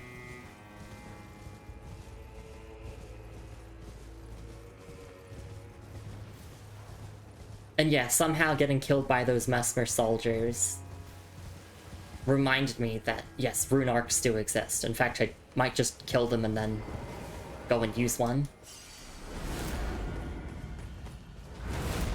Their stomp attacks are fucking scary.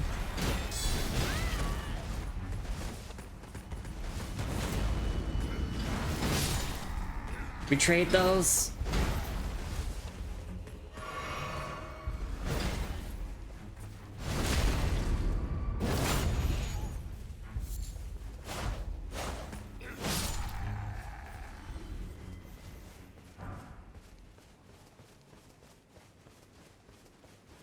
We could just do this spore farm and goodbye.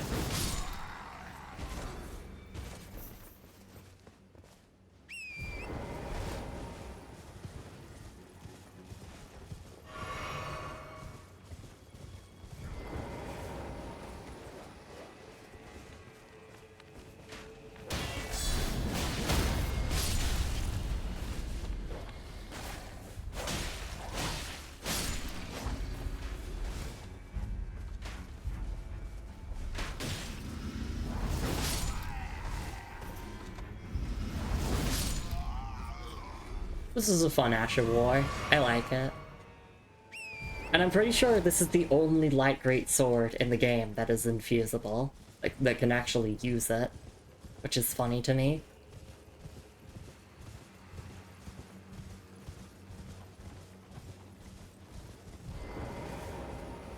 Alright, Forager Brood friend should have a cookbook for us now, I think. Yep. Forager Cookbook 4. And Shadow Sunflower. Thank you, friend. Starting with the Shadow Sunflower. A large flower that blooms facing the Shadow Tree. Material used for crafting items. Found near the Shadow Tree. These flowers, veiled in shadow and covered in impenetrable thorns, are suffused with profound holiness, much akin to the Shadow Tree itself. And the Forager Brood Cookbook 4, a record of crafting techniques left by the non-human Forager Brood, shared out of kindness toward Moore and his kin. Acquired the knowledge to craft the following: Holy Proof Pickled Liver. Nice. So we do need to collect all of these from Moore's questline, I believe. So, I mean, it's also good to just collect them nonetheless. Because, I mean, these damage negation items are pretty good if I actually bothered to use them. Yeah, I wonder what the Shadow Sunflower can make. If only I engaged with the crafting system. But I don't.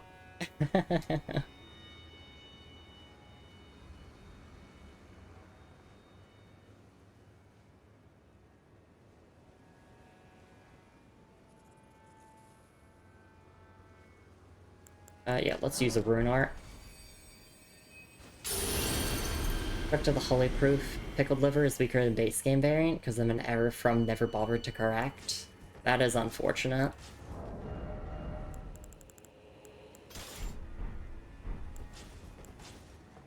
I remember using like the magic pickled liver, I think, when fighting Renala.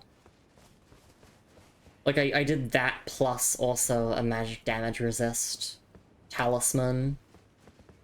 And, like, it did feel like significant damage negation. Like, that's what I am enjoying about Elden Ring, is that damage negation doesn't feel like a meme. It feels like genuinely rewarding to, like, build. or like to use.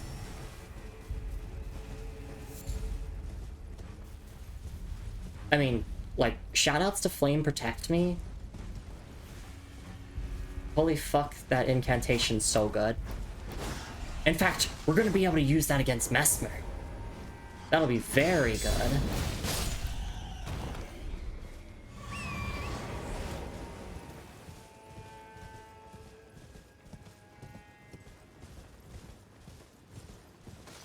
Now don't worry, I'm not gonna kill every single one of these enemies again. We're just gonna head on over to my marker.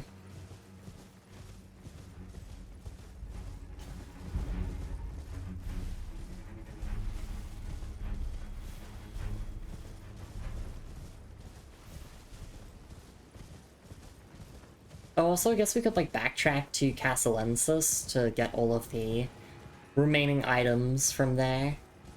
Since if you approach it from behind like this, there's a couple of drop-downs you can do. There's a cross there. There's a camp there. There's a lot.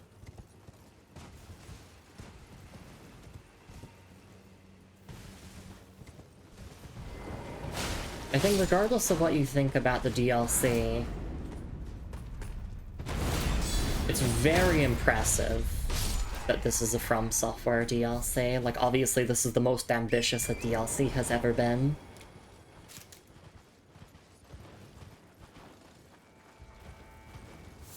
That's new. Ember of Mesmer.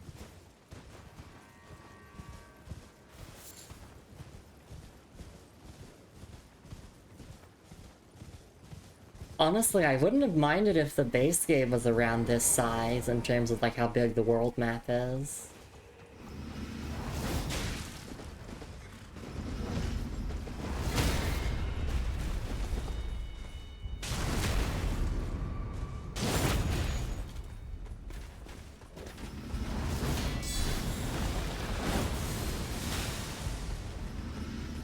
Bunga bunga! Nope.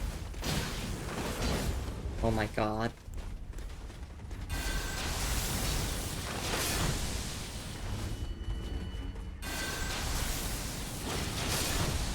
There you go, Lanciax's Glaive actually being useful.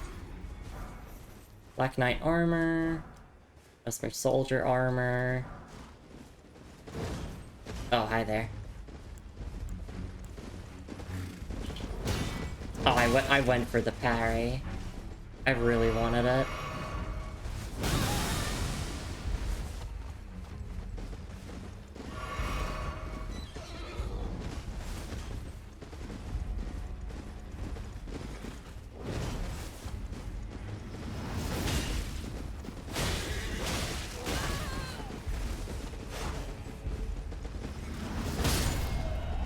Oh, nice. They both died.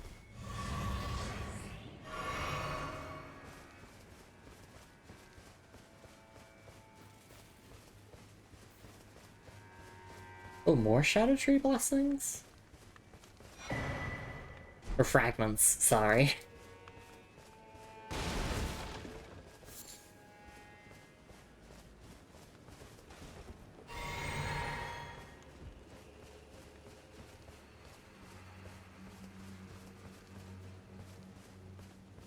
And then we can go down to the Michael's Cross and there'll probably be another one. Really feels like now that we're out of, like... Oh, Fire Knight's Cookbook 1. But yeah, it really feels like now that we're out of, the early sections of the DLC. It almost feels like the map has really opened up to us. Even though it's, like, been fully open before, it's just... For me, I feel like there's so much to explore now.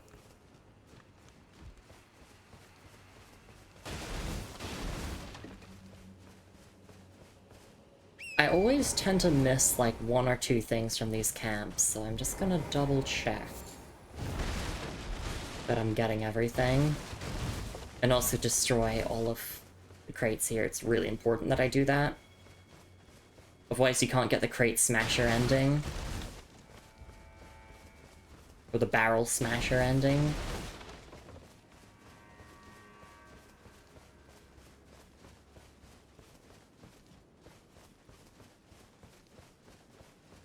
Yeah. Oh, no. Well, there's an enemy we missed.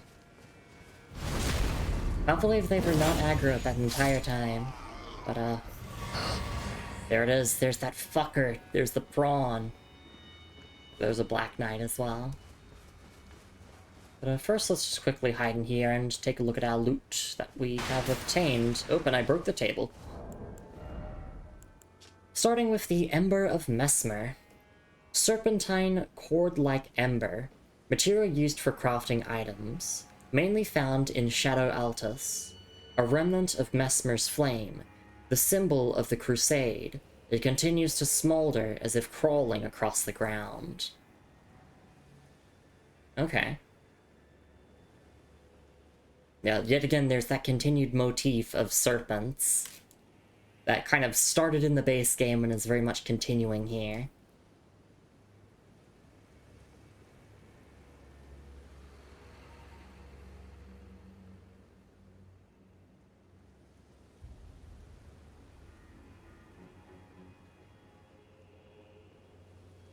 Okay, and then Fire Knight's Cookbook 1, a record of crafting techniques left by the Fire Knights, who served Mesmer the Impaler, details the art of wielding fire to the benefit of soldiers setting out to join the Crusade. Acquire the knowledge to craft the following: Mesmer Fire Grease and Drawstring Mesmer Fire Grease. Okay. So I'm just realizing, but the Fire Knights is like probably a higher rank within the army, because you have the basic soldiers, you have the Black Knights, and then you're probably going to encounter the Fire Knights closer to Shadow Keep. And that's interesting.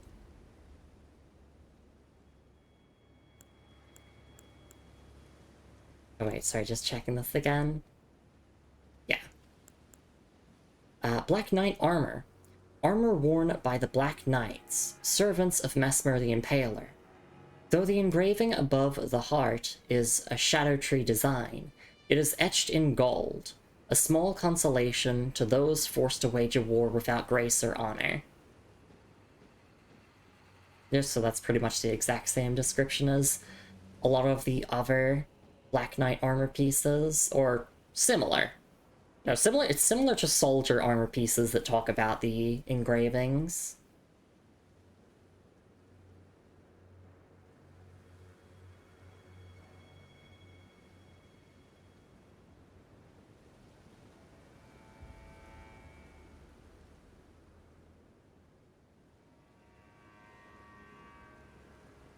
Alright. Hey Ash, it's lovely to see you around. Hope you're doing alright. I'm gonna get you a shout out. It's lovely to see you around. Hope you've been doing well. And I'm glad to see that you're back to streaming and everything. Thank you so much for stopping by. We are exploring a new region here of the Elden Ring DLC.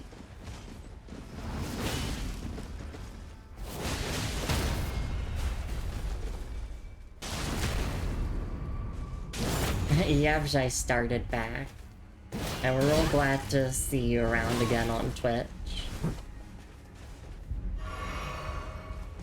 Go follow her if you're not doing that already.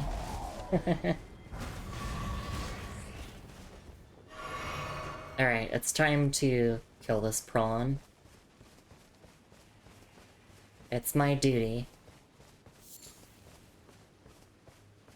I'm gonna get folded by this prawn faster than Rolana ever did. Unless I just use a shield.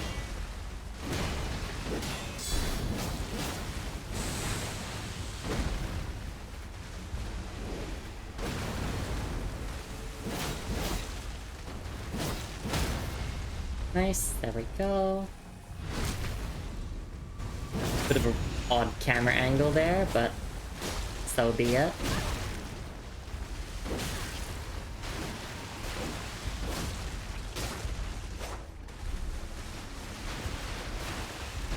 God, that grab is just so delayed.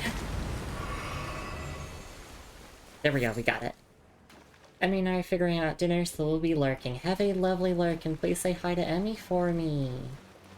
Send many head pats her way.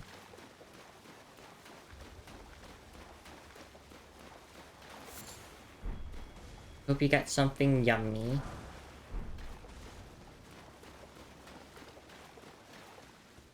Oh goodness, I just realized the time. I should probably be taking another break around now. Though it feels as if I've barely done anything in this past hour. Which is not true, of course.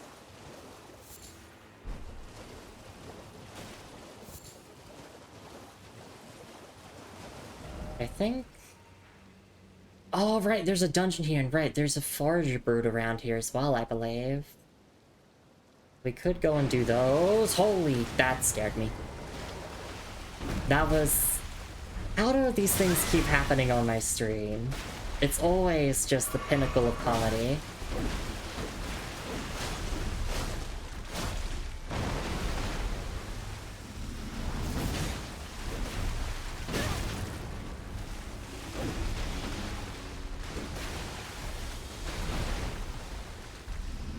Just quickly clip into the model like that a bit. Okay, any other prawns want to show up?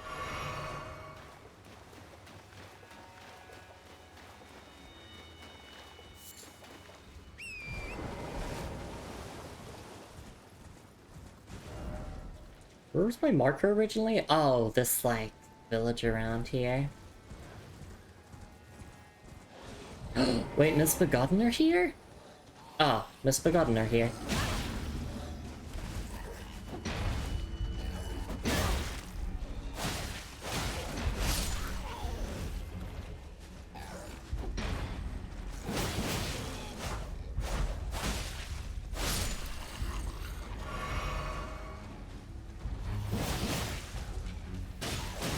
Right, these things delay their swings so much, but you can jump over them, which makes fighting them easy.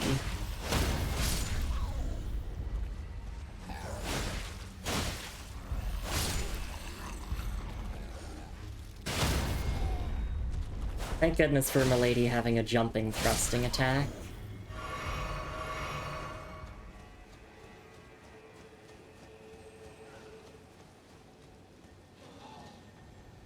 Wait, do I hear a scarab? In the realm of shadow? My ears aren't deceiving me, are they?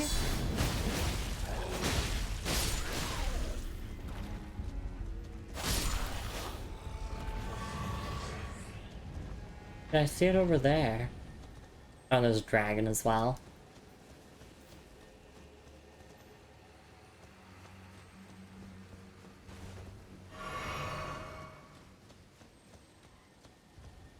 That's not a forager brood, is it? No. I don't think you can even lock on to the forager brood to show you that, like, they mean no hostile intent.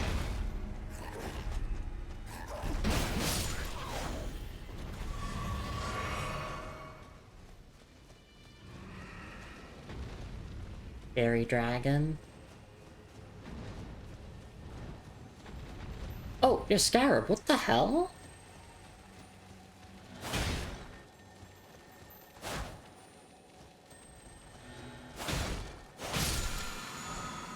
Lumber smithing stone 8, yippee!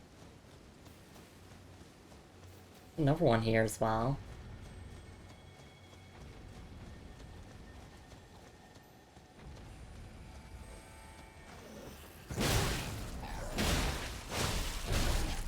The reason why I'm confused is because I don't know if everyone agrees with this theory, but like, I definitely think it has a lot of weight to it actually. But it's the theory that Gideon is constantly monitoring you through the scarabs, or he's using them as scouts, because the scarabs have the same, like, sigil that the armor you get from Rykard's boss room has.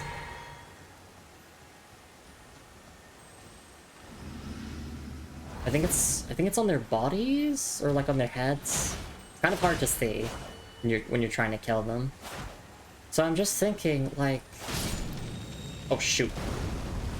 Well, I guess technically Gideon could still be alive by the time that you do the DLC.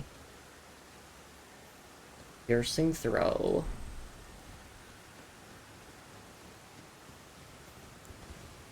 Yeah, I'm really starting to think that maybe they wanted you to play this DLC before burning the Erd Tree.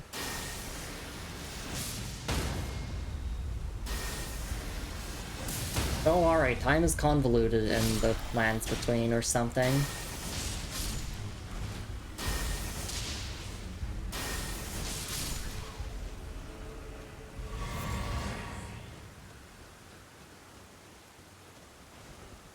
Like, there's no item descriptions explicitly saying that Gideon is using the scarabs to, like, either scout out the lands between or monitor you as a player, but the fact that they have the same sigil as on, like, the armor set of, like, one of the people he sent to Rykard who got devoured. It feels likely.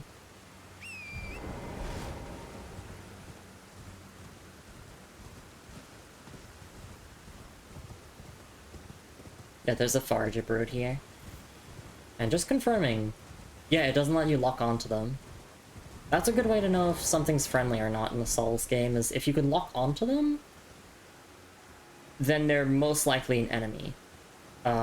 Even if they're not initially aggressive to you, it's like, it's a generalization. It doesn't account for every case, but... Hello, friends. Thank you for the Forager Brood Cookbook 1 and Glint Slap Firefly. Forager Brood Cookbook 1, a record of crafting techniques left by the non-human Forager Brood, shared out of kindness toward Moore and his kin. Acquire the knowledge to craft the following: Spell-proof Pickled Liver, and Ash of War Piercing Throw. This Ash of War grants an armament the Keen Affinity and the following skill: Piercing Throw. Throw armament with a powerful spin, causing it to bore through foes. When using this skill, the armament can be thrown further than normal, and also pierce through enemies.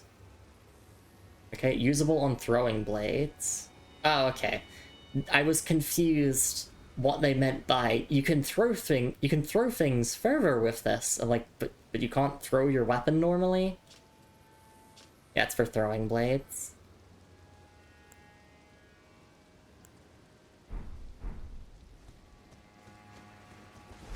Alright, I guess we could... Like, I know our marker's here, but, like, I know that this is, I think it's a forge dungeon. And I know that there's gonna be a grace in there, so how about we go and get that grace and then take a break? And during that break, I'll check my notes on questline stuff to do. So I just have, like, a general direction of... Oh god, no, I hear more scarabs. I gotta get those first. You sneaky. There's a player message, yep.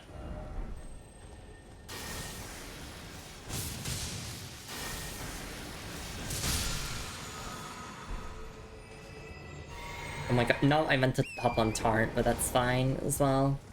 Restore that small amount of FP from throwing Lightning Spear. Yeah, we'll also get that dragon. We'll have to infuse Milady with Sacred Blade again for that.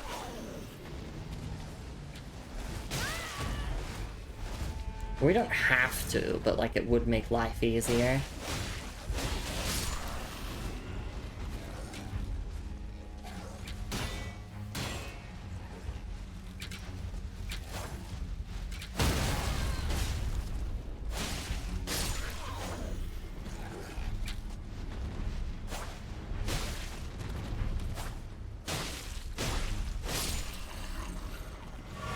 Okay, there we go.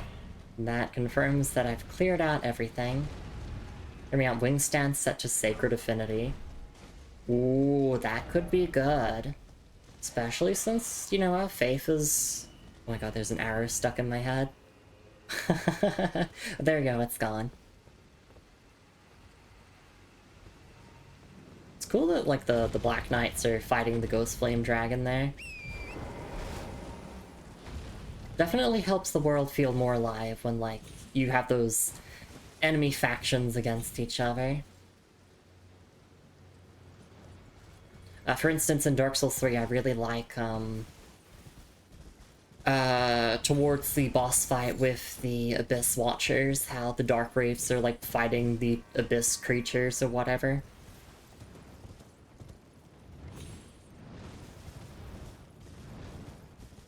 It can make the run back a little bit, not annoying, but you can take a couple of hits on the run back if you get caught in the fighting.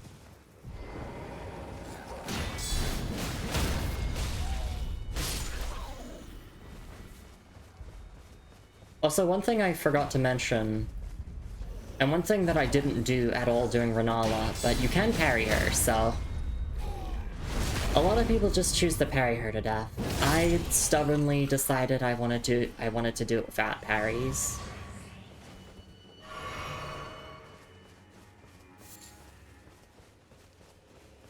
So it wasn't a case of... Oh yes, sorry, Relana. Oh my god, it's a tongue twister. Yeah, I meant Relana. Not Renala. Relana.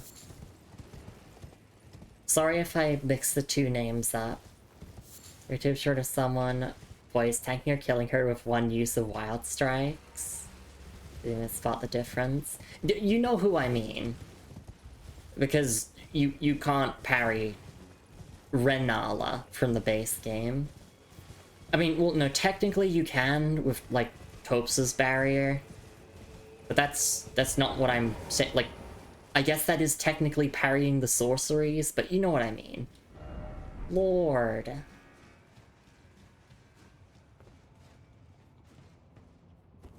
Gartier's also pretty handy with her. Yeah. Ruined Forge of Starfall Past.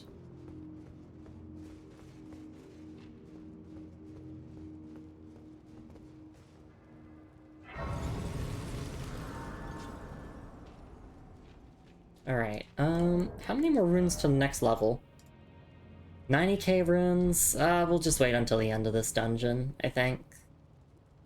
Spell deflection's not a parry, I refuse to accept it. Yeah, mechanically it's absolutely not. But also, you are timing a button to deflect an attack. You just don't get anything off of it other than not getting hits. With Tops's barrier.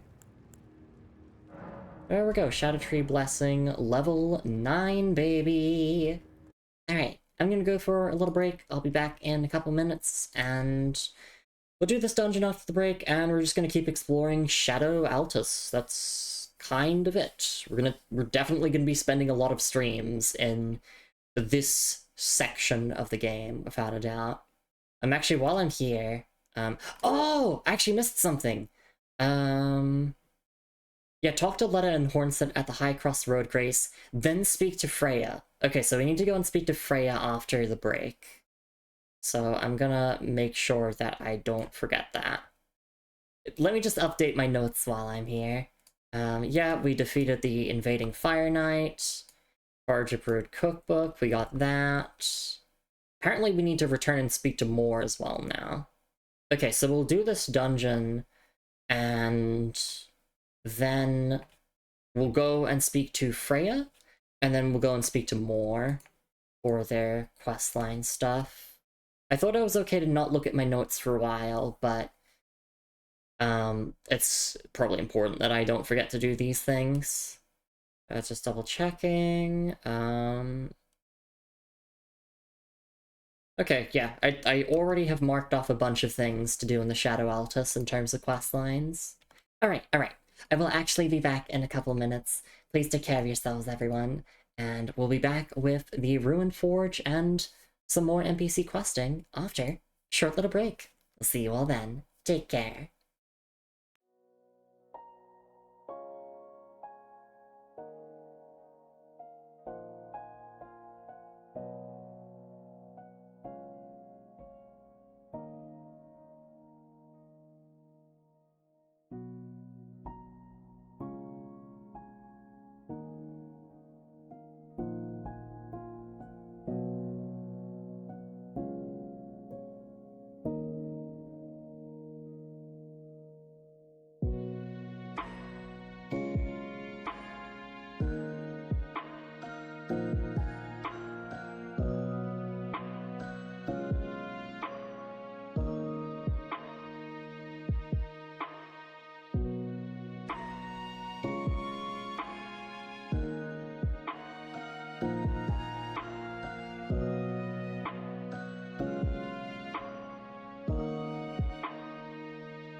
Alright, and I am back. Thank you for your patience, everyone.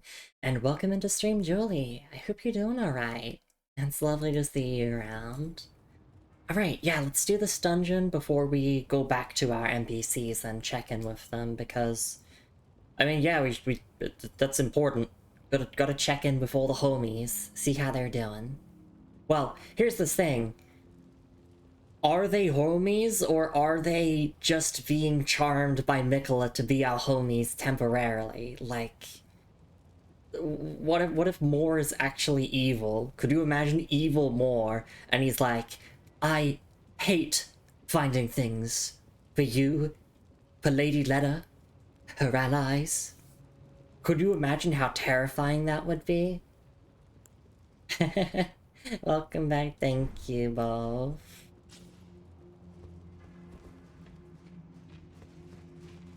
Alright, let's turn on our lantern, and let's get exploring. So yeah, these are basically the smithing stone dungeons. Like, the base game has a ton of smithing stone dungeons. And this is just more of the same, but with a different kind of design for it. So honestly, there's really no reason to buy smithing stones when the game just showers you with them if you're willing to explore.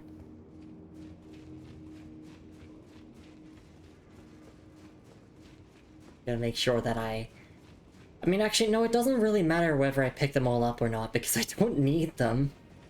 Unless I come across, like, other cool weapons that I want to use. But I still want to use Ordovis's greatsword.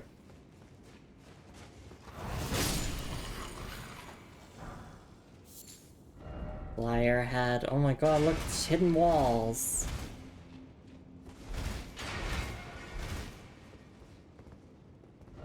Here! I'll flip it in a little bit. I don't know if it's actually true or not, or if I was just getting trolled by YouTube shorts, but apparently there's a hidden wall in Volcano Manor that only activates when you hit it 50 times. Smith Script Spear. It doesn't lead to anything, it just leads back to, like, the... That's all it needs? Okay. I was just making sure. They patched it. Okay. So it's only just, like, one hit now? Or is it just not a hidden wall anymore?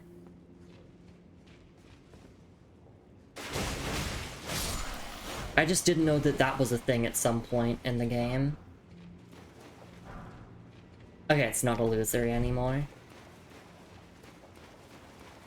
Well, it's really funny that that even existed in the first place. Like, yes, it's a hidden wall that you have to hit 50 times for it to open. Now that is perfectly esoteric. Like, when people say From Software games are, like, you know, very hard to decipher what you're meant to do and all that kind of stuff, and, like, there's so many secrets, that's the kind of stuff I think they would point to. Because who the hell would think to hit a wall 50 times? First off, lever. Okay. Oh, and as is customary with these dungeons, we don't read the item descriptions until we are done with the dungeon. That way we can keep a pace of, like, exploration and combat and not stop every 2 seconds. But in the open world, we stop every 2 seconds to read item descriptions, of course. It's just... I want the dungeons to go by faster. I mean, at least the base game dungeons are, like... Specifically the mini dungeons, they're kind of fast-paced. Like, you get them over and done with in, like, a minute. If you know what you're doing.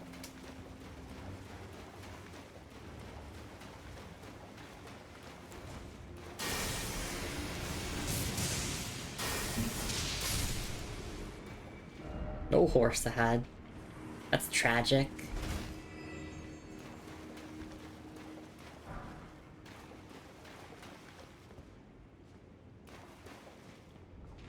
Praise the light. Oh, also, I can't believe I didn't make the joke yesterday, but in the item description of the Black Knight helm, it literally mentions they have blackened souls. They have dark souls! Oh my gosh! Game theory! Elden Ring is Dark Souls! I'm being silly. Right, these are the enemies that you just gotta... You gotta stab from behind. A name drop, oh my goodness. I was gonna make a name drop joke for Elden Ring, but then I just realized that they constantly say Elden Ring in this game because, well, it's the central thing that, like, you know, ties the plot together.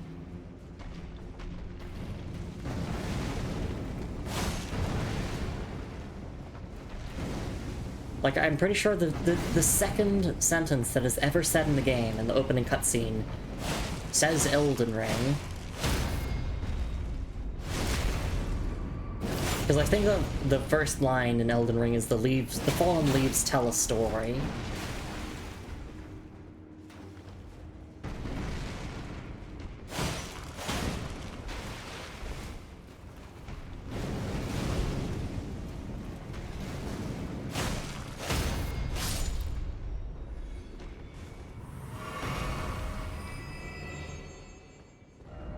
Hit them where they're weak. Oh, okay, From Software. I'm not that stupid. I mean, I appreciate a bit of babying, but I don't need that much babying.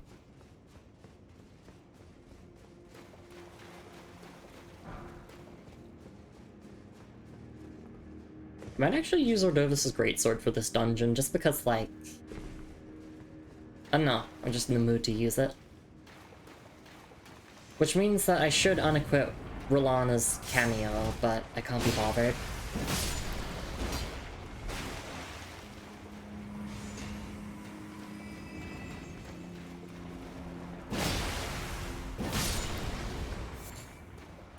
We can go up that ladder, or we can just keep heading further ahead. And I'm going to guess there's an ambush here, maybe. Yeah. Yeah, there is.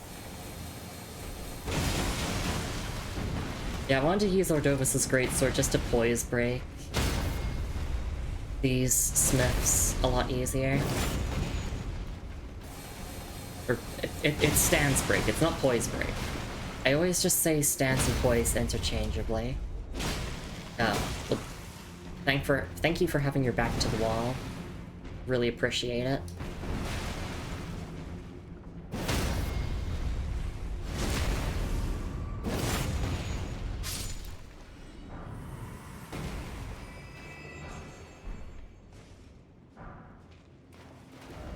Dog or dog, all the more no horse ahead. What if my horse is a dog? Have we ever thought about that? What if Tarn is the biggest dog of them all? No, that's heresy to say that. Friendship ahead! Yippee! I love friendship. I love being shot at. Oh yeah, they are friends. Aww, that's so sweet. Oh, okay. Stance only serves to distinguish PvE. The PvE kind of poise. Yeah. That is true.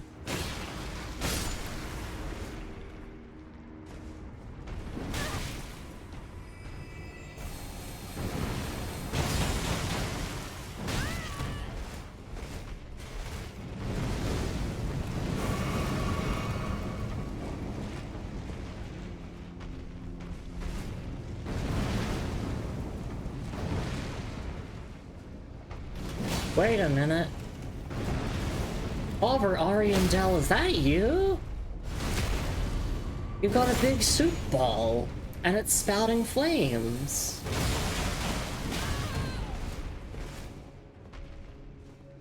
Just made that connection in my head.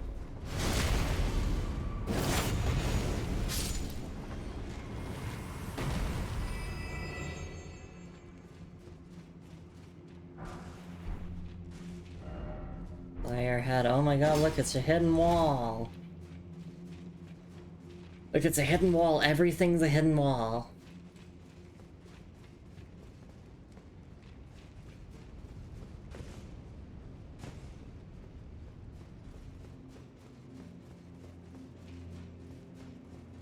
Did we get everything there? I'm pretty sure we did. Yeah, because we went down here, grabbed all that. Like, there might be a single smithing stone that I'm missing, but I have to specify that, like, I don't really mind missing an item if it's something we already have copies of. But Lumi, you went out of your way to grab those glint flies at the start of the stream.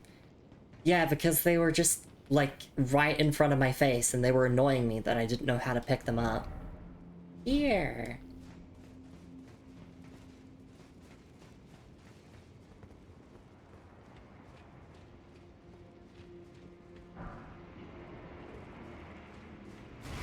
Oh, hello friends.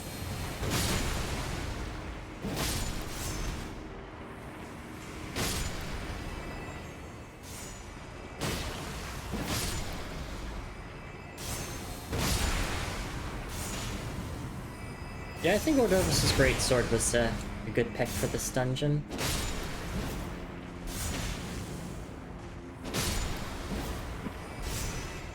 Even just for nuking the slimes.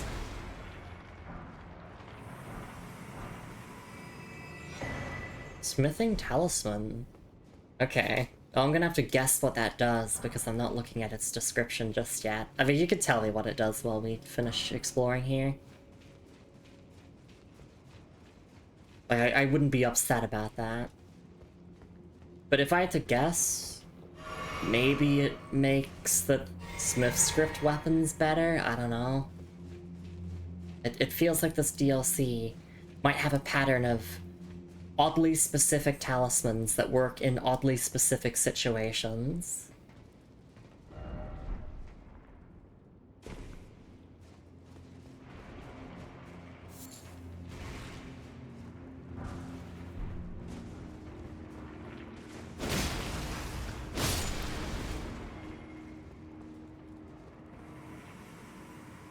Alright, we've been through there before.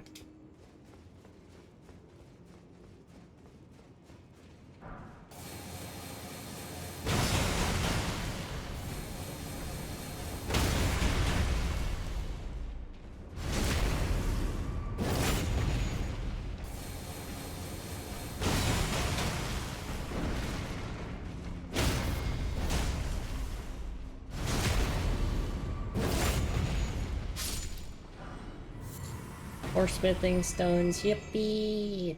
If anything, the gas stones are probably what I should care more about in these dungeons. Oh, wait. So we pull this again, and then... Oh, I see that it opens the way forward. Well, actually, that was a different lever. But can you blame me for thinking it was the same one? Because all these dungeons look the same. Try lever and then seek up. Oh, wait. We're right there for try luring it out. Hey, Creeper Cub, hope you're doing alright. Good luck adventuring Lumi in a suit. That's me! Thank you.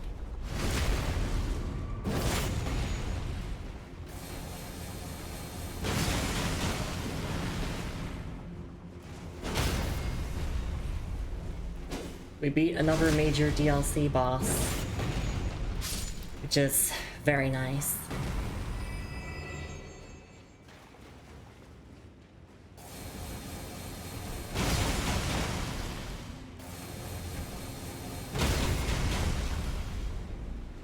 I wonder, could I fit in a heavy attack and... no. Probably not.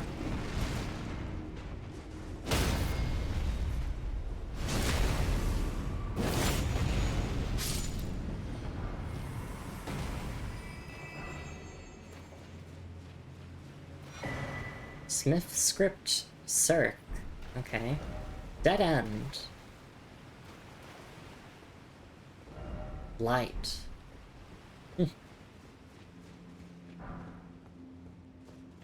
Okay, but then where do I go from there? Could just be blind. Maybe I do drop down there. No. The person's saying it's a dead end.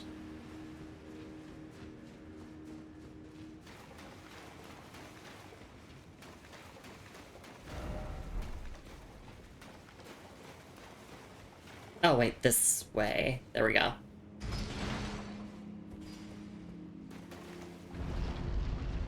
And then do I hop on top of this? Yeah. Makes sense to me.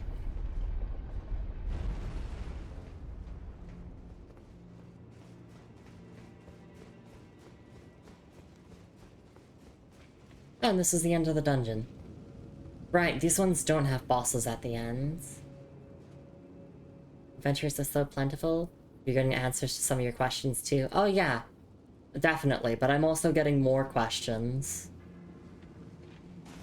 A lot more lore questions that are definitely going to be slowly unraveled.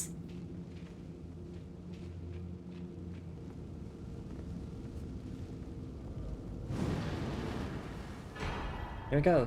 Ancient meteoric ore greatsword and ancient dragon smithing stone. Nice.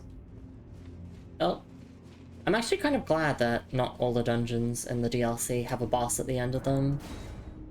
Just so it doesn't, you know, artificially inflate the number of bosses in the game.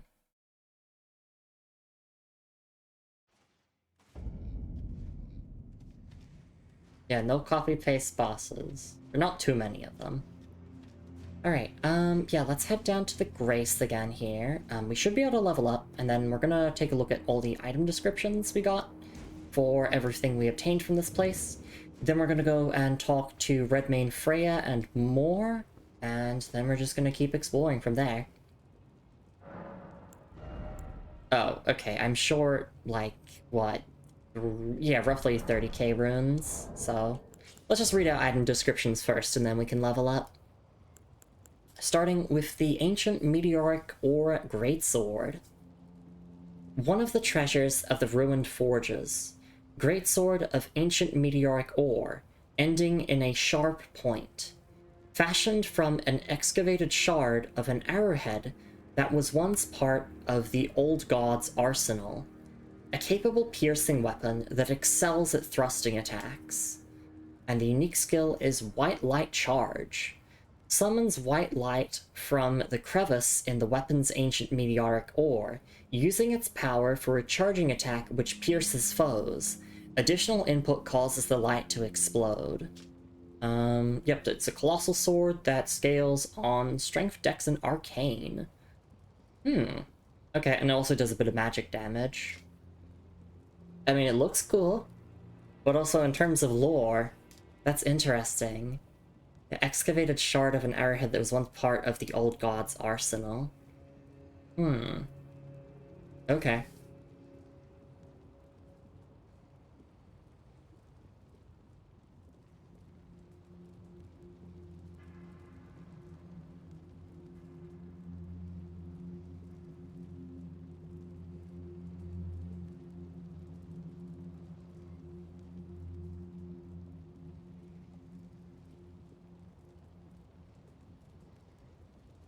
Alright. And then we have the Smith script Cirque, I don't know how to pronounce it, but it is a circular backhand blade engraved with a Smith script, a throwing weapon created through the smithing arts. Execute a strong attack to throw the backhand blade, causing it to fly in a curved trajectory. Incompatible with Ashes of War that grants skills with an infinity. And the skill is Blind Spot. Leap into close quarters to take advantage of the enemy's blind spot and gore them from the side. Inputs determine which side you strike from. This attack slips below the opponent's guard. These are the weapons that the Curse Blades use, I believe, and it's got intelligence scaling, but it is infeasible. You know, with its own restrictions, of course. Okay, well, that's another backhand blade for us.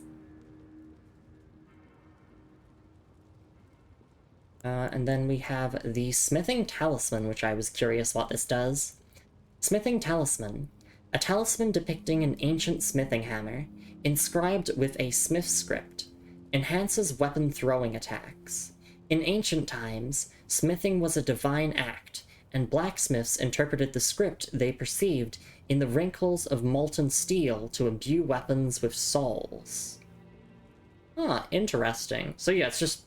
I mean, I was kind of on the money. My guess was that it would enhance the smith script weapons, and, well, the smith script weapons are thrown weapons, so I'm kind of correct with that.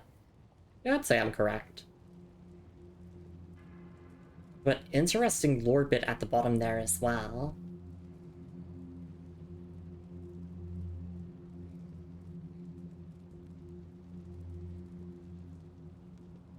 Like, what do you mean they imbued weapons with souls? What do you mean by that?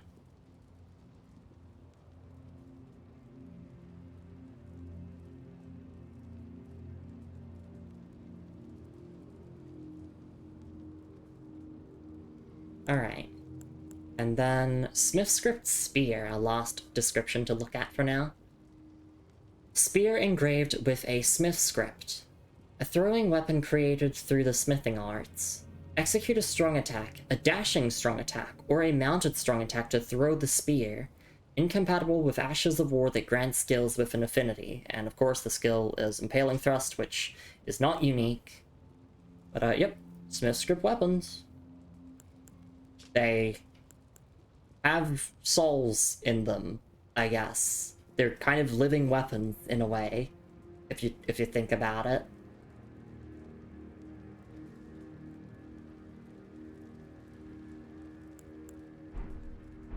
Alright. So firstly, before I forget to do this, I'm gonna go Ashes of War, Milady, and put Sacred Affinity on this.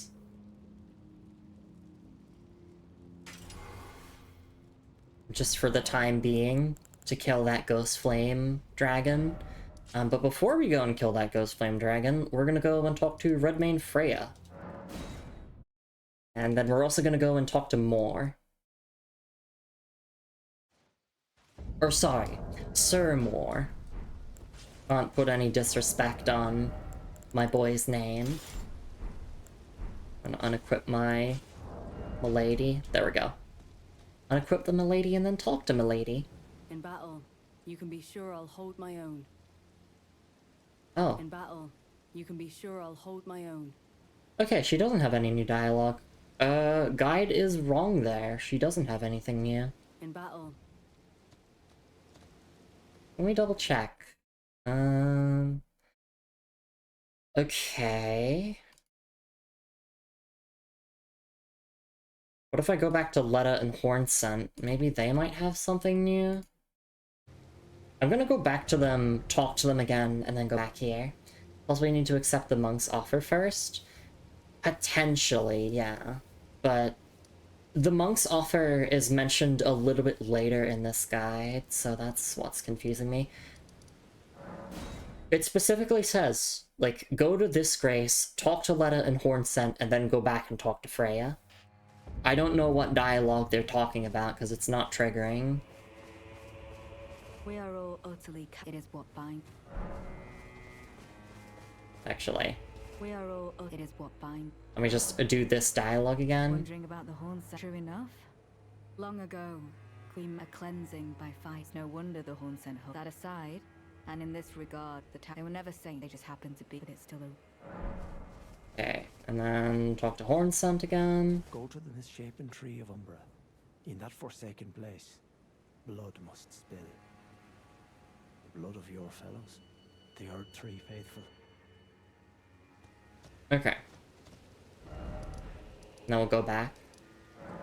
That line about blood spilling is definitely a bit ominous. And I mean, that was a line from one of the trailers that I watched. Because I did say this in the first stream of Shadow of the Erdtree, but I watched a few of the trailers. Not all of them. I just watched a few of them to hype myself up for the DLC. Especially the story trailer. Because, like, it's a full, like, animated cinematic and everything. I'm like, hell yeah, I want to watch that. In battle, you can be sure I'll hold my own. Okay, she doesn't have any new dialogue. I don't think her questline is broken or anything. Her story will just continue later.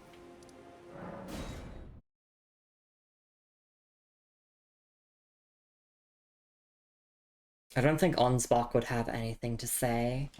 Although we did uncover some Mikola's crosses, so maybe? Righteous tarnished. What brings you here? No? Okay, let's talk to Moore. Welcome. Talk to Moore. Oh, I know. This is for you. The Forager brood give their thanks. Nice. Forager Brood Cookbook 7. Many things we have found. I like for you, Lady Lethen's.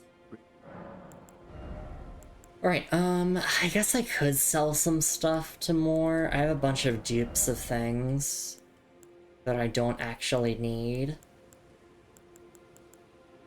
I wish you could see, like, how in fact, no, if I go to my armors, I can go and sell my duplicate armors here.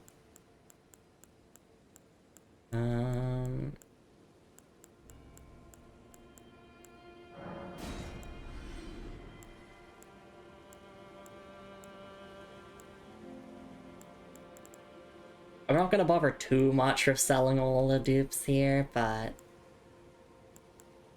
we'll just sell a couple of them. Yeah, like the Mesmer Soldier Greaves we have dupes of. Common Soldier.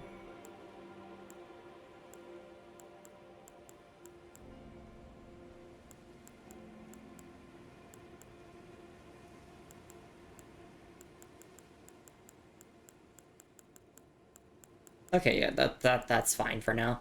I can't be bothered to go through and sell every single dupe of every single bit of armor that we picked up multiple times.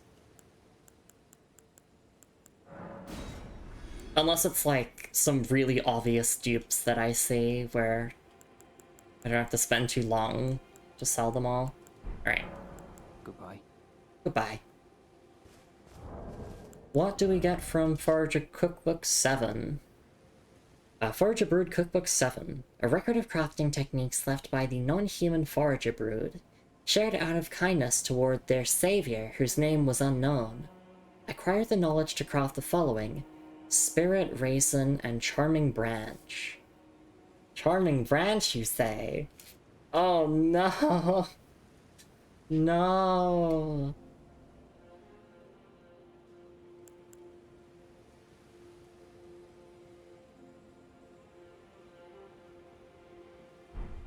Let's see, where would Charming Branch be? Guess it's, not a throwing pot, obviously, it's a consumable.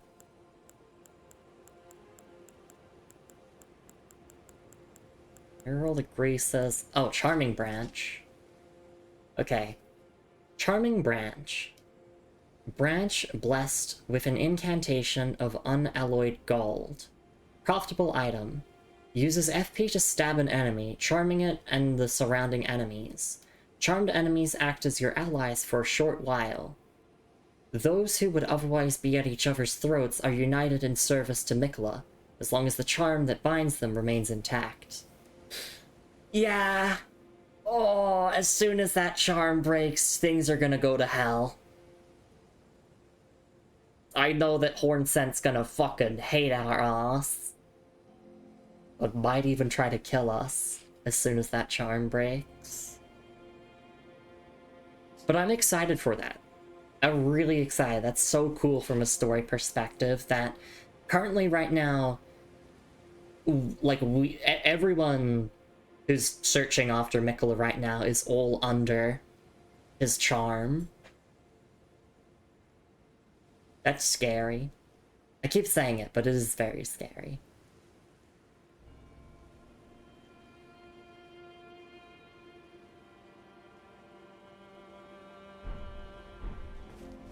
Okay, so that's that done. I'm gonna mark both of those off my list here. I've done that. Okay. Yeah, no, actually, we've kind of gotten through a lot of the questline things in this area already. There's the stuff with the monk that we can do, and once we do that, we can go and talk to Letta, apparently, and there'll be some dialogue. But first, let's go and deal with that ghost flame. Bird. Not bird, dragon. I mean, dragon is a bird. Did you know it's, what day is it again? It's like Appreciate a Dragon Day or something? Dragon Appreciation Day? I didn't even know that was a thing until people were posting about it on Blue Sky. So I gotta think of all the dragons I appreciate.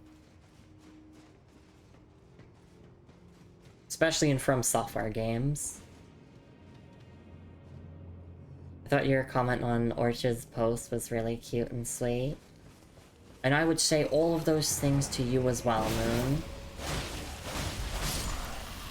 Honestly, every day is Appreciate Moon Day.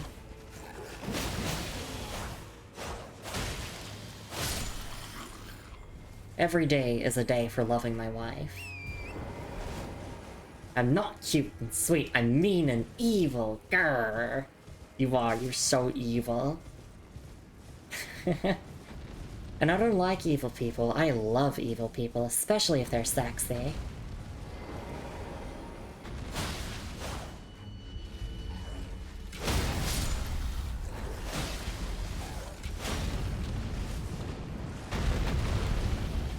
I just want to clear out the Misbegotten right now, and then we'll take on the Ghost Flame Dragon.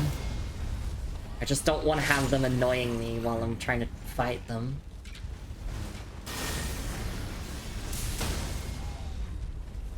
Let me hitting us if the moon sure is beautiful tonight, isn't it? No, that's the trope in anime, where you say "ski ga kirei," because ski, which is moon, sounds similar to ski, which is like, or, well, it literally translates to like, but in Japanese it's a way to say that you love someone. And the trope is that it gets misinterpreted. Like, some guy will be like, oh, the moon shore is pretty. And then the girl will be like, oh my goodness! I feel the same way! Like, haha, misunderstandings. I hate misunderstandings. Anyway, let's kill this Ghost Flame Dragon. If we can actually land wing stance. Oh my goodness, look at that damage. I feel like Sacred Blade would do more, though.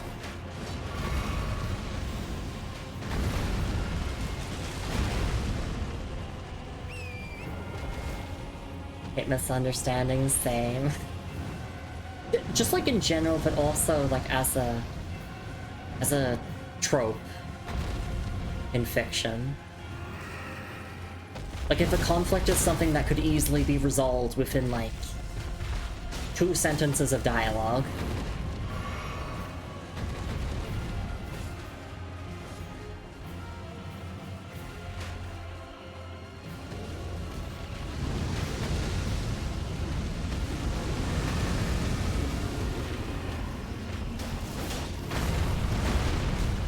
I mean, doing this with wing stance is, like, a fun way to mix things up with these dragon fights. But this second phase, where those who live in death start spawning in, is just tedious. It's like, time to add a gank fight. It can't just be a dragon fight, it has to also be a gank fight. Why are the Black Knight... Look, Mesmer soldiers, listen, like, I know we have our differences and all, but, like... We need to lock in here, people.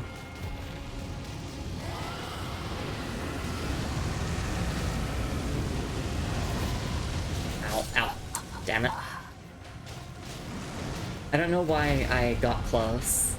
I was being silly.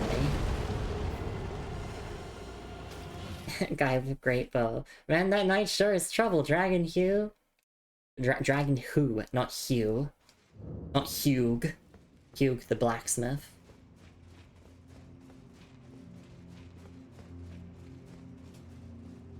I nearly double backed there to to go and change my Ash of War back to Sacred Blade, but I'll do it with Wing Stance. That's just Sacred Blade's so good.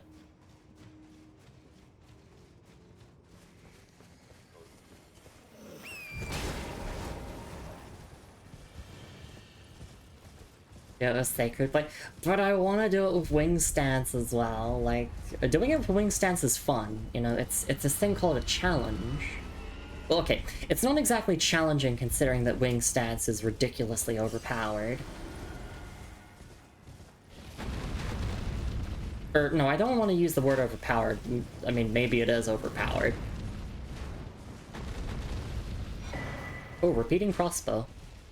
Very nice. No, that's the cameo. Okay. The cameo is overpowered, not the Ash of War.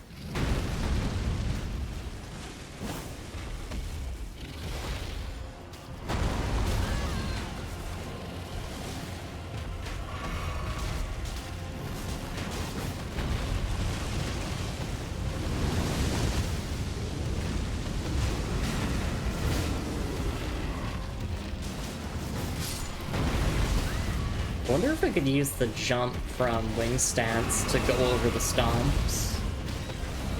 Oh my gosh, the whole gang's here. Look, we need to be united in cause.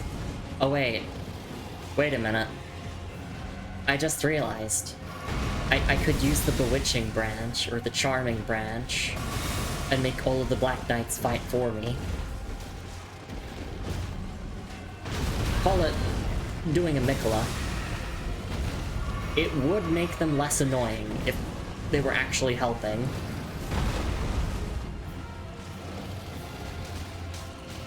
There's perfumers here as well? Oh my goodness. If I die again here, I want to try a strat where we charm as many of the soldiers as possible.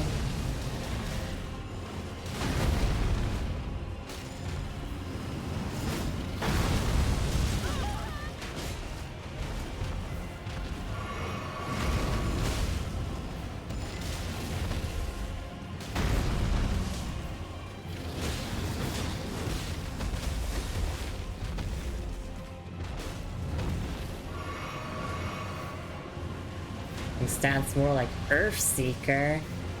Got him. Oh my god. Yeah, these Black Knights make this so annoying. I'm just trying to hop on Tarn. But no, look, that one there's actually attacking it. Fine, I'll fight these ones and just get rid of them real quick. Nope. Squished like a pancake.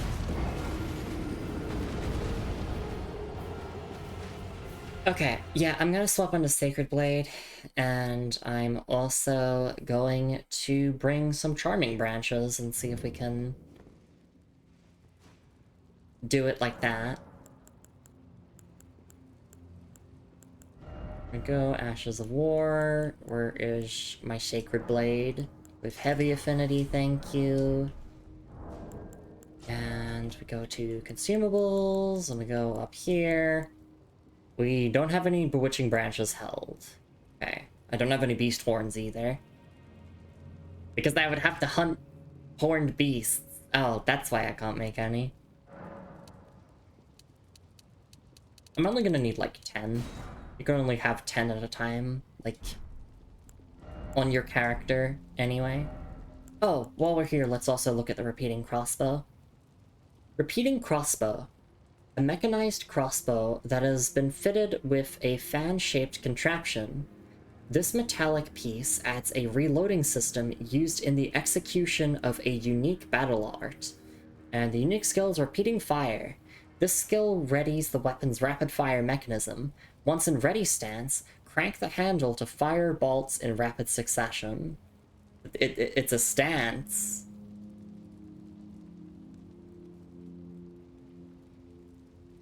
It's a very, very 26 FP, I say. Yeah, no, that's cool. I'm glad that we picked one of these up.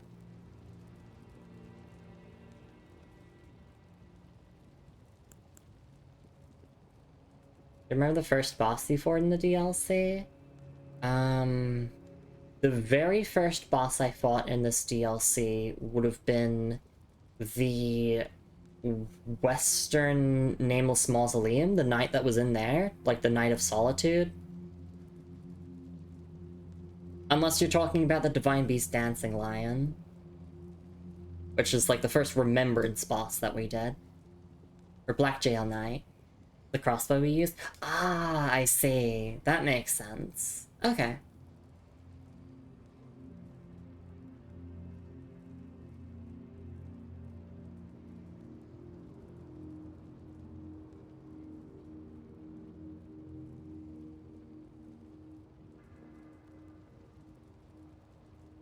Okay. Let me actually make sure to equip my bewitching branches. Wherever they go in this inventory. Here they are. Looney says, for Dragon Appreciation Day, all I have to say is I don't know much about Granblue, but Wilness and Galleon are hot as hell. Moon says they're neat characters. That they are. Yeah, I sparked for Galleon when she first became playable in the gacha. In fact, I think I turned it into a stream highlight.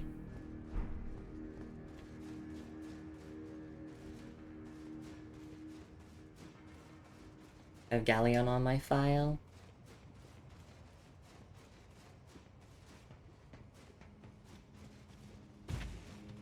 She's cool. I like her. But my favorite of the 6 dragons in Granblue Fantasy is EYR, which, in case you don't know, is literally just a cat. She is just a cat that is also a dragon that commands the element of wind. And she's just as hilarious as I make her sound.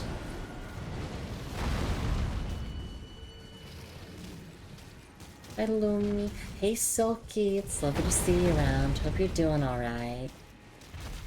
Alright, let's try this strategy out. So, we're gonna charm as many of these knights as possible. We call this the Mikola strategy. Yeah! No, I want the perfumer on my side. Oh, too late for that now.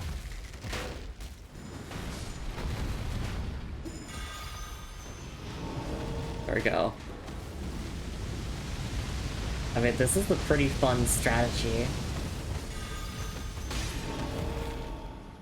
Just turning all of the enemies into my allies.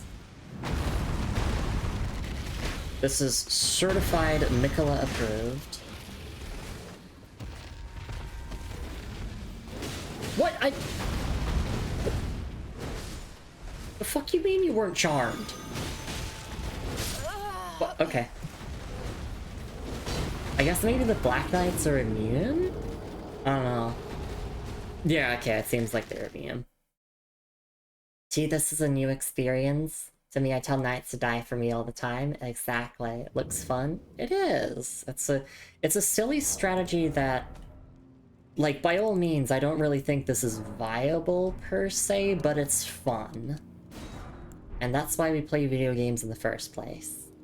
How are you? I'm doing great, thank you. Having a lovely time with the Elden Ring DLC.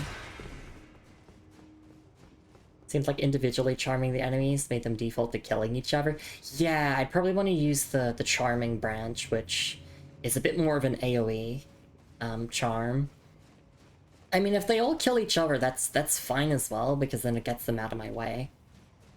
Best case scenario, they attack the dragon. Slightly worse, but still good scenario is they kill each other.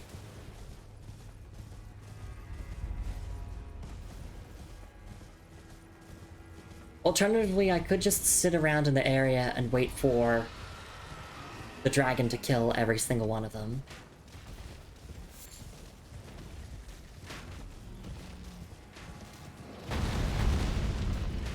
Okay, let me take out the Black Knights and then charm the rest. A charm they kill the Black Knights.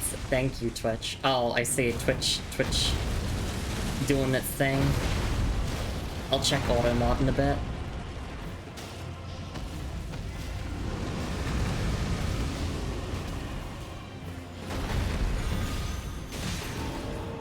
It's all good now. Oh, okay. Look. Oh, charm. Yes, kill each other. This is what Mikola wanted. Actually, no, it's the opposite of what Mikola wants. She not she. He wants everyone to cooperate with each other.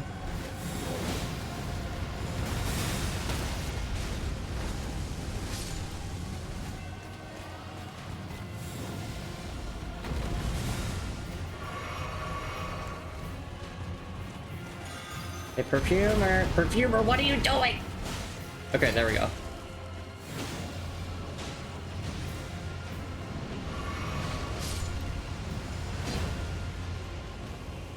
I mean, if I can get the Perfumers on my side, that would be massive.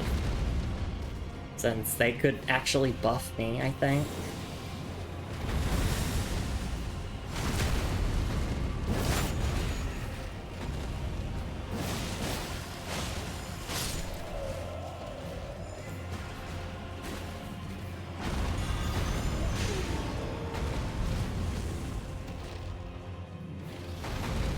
This is actually a strat for some of the gank Everjails and Night Rain. You can just charm the enemies to kill each other.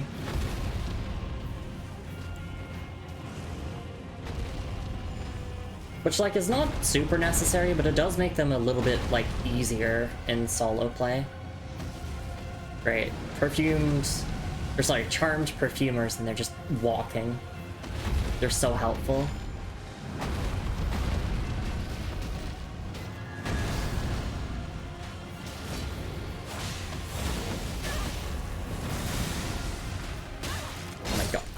Are you kidding me?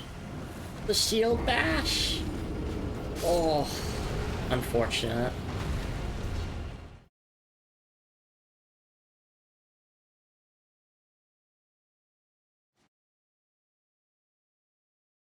Oh, I see. I see. Just checking. Yeah, chat. Okay. Well then. I mean, yeah, the strategy is working, but also, like, what if I just killed them all? Like, that's an idea. Have you considered that, Lumi? What if you just killed them all?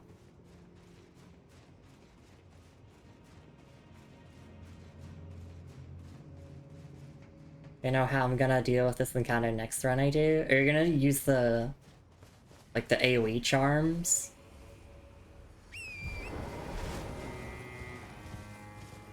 And then just, like, hope that they all kill the... Nah? Do tell, do tell. I think what I'm gonna do in this attempt, I'm gonna, like, quit trying to do the charm strats. I'm just gonna go hit and run and just get rid of them all and then kill the dragon. Is a secret? Okay.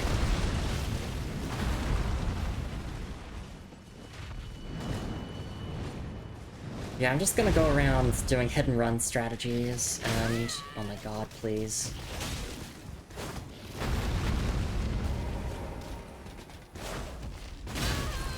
Damn, okay. I didn't know they were Dragoon from Final Fantasy, because they do the jump. Did you know Final Fantasy invented jumping? Just like how Dark Souls invented difficulty in video games. No video game was ever considered difficult until Dark Souls. Definitely not.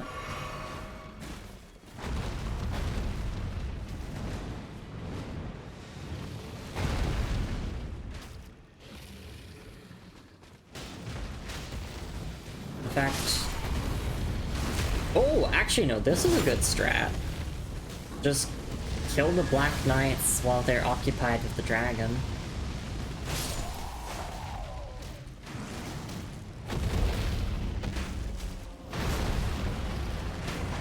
Okay, well now I'm aggroed as well.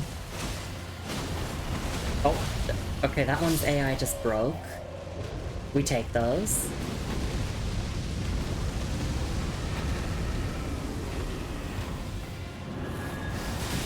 Only on the Lumi stream series. Only on the stream series does stupid shit like that happen.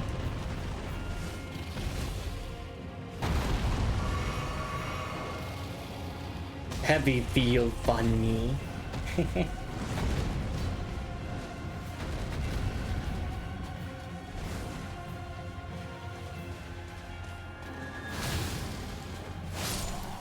Okay, there we go. Is everything dead now? Can I actually do this as a boss fight? Oh, well, okay, I guess the problem now is phase 2. Because phase 2 is a gank as well. This is what I signed myself up for when I said I would do all bosses. Well, I do like that this boss fight is challenging me to come up with different solutions for how to deal with the gank. Even if my solution just ended up being just kill them all, lol.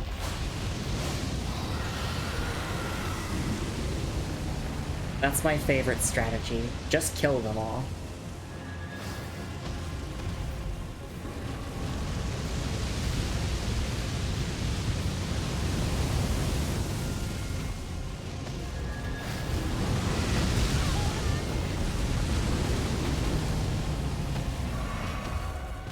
Yeah, just by you get an easy headshot.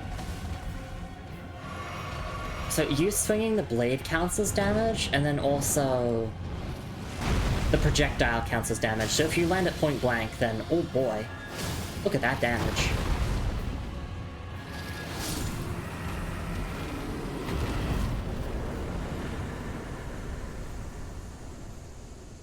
Sacred Blade, my goat. Dragon Heart and Somber Ancient Dragon Smithing Stone. It's just that easy. And then, of course, you get the benefit of having your weapon buffed by Sacred for what feels like to me a reasonable amount of time.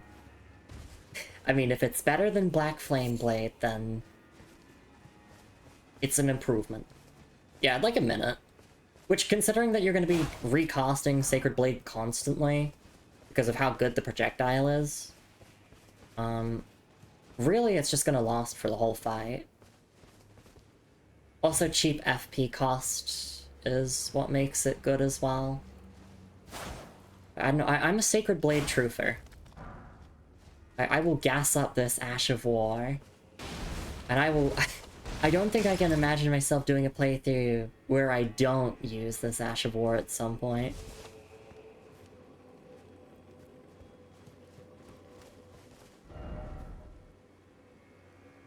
Okay, cool. So that's done now. Where do we even go next?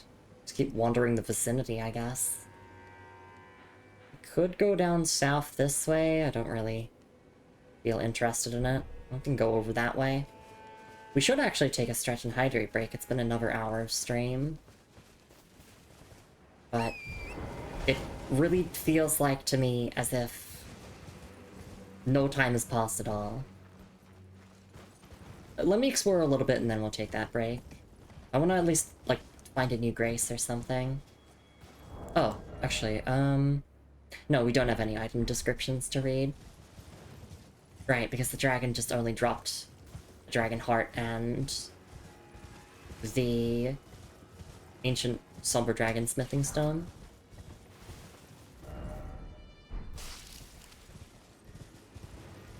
Like, I know I have a marker in one direction, but it's like, sometimes something will catch my attention, like these trees here.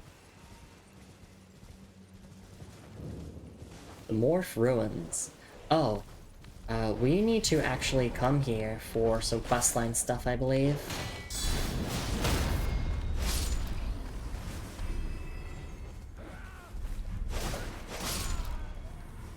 Maybe there's a grace here?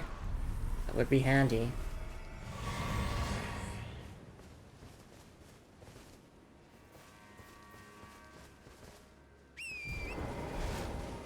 I mean, it's just good to have the landmark, you know, marked on my map, so I know where that is now. Oh, oh, gimme, gimme, gimme, gimme.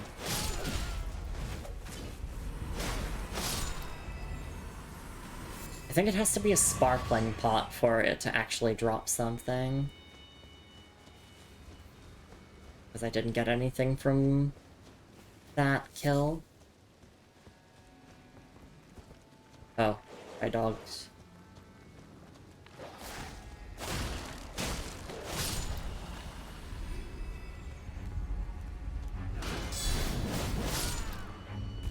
Gonna also need to change my weapon skill again. Oh, no, I'm in combat apparently. That's an Elden Ring moment. Oh, this is our destination, like this kind of township area. Oh, so I wanted to go to the Morph Ruins. Okay. Cool.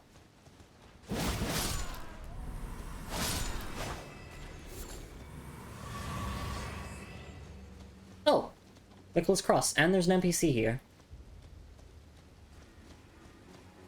Perfect. We can introduce ourselves, and then we can take a break after.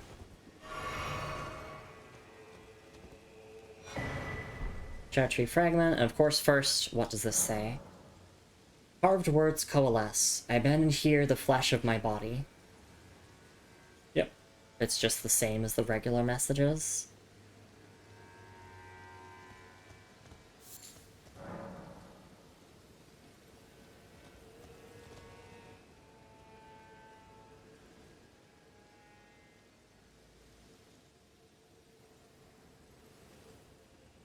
Oh! You're the monk.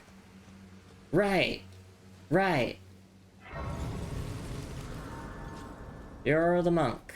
I have to do the May the Best Win gesture, I think. Or the gesture we got. Okay, 42 faith.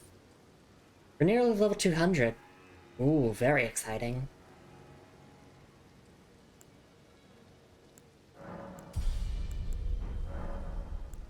Alright, yeah, let's take a stretch and hydrate break, and after the break we can duel, well, spoilers, I know this character's name because it does mention the character's name in this guide.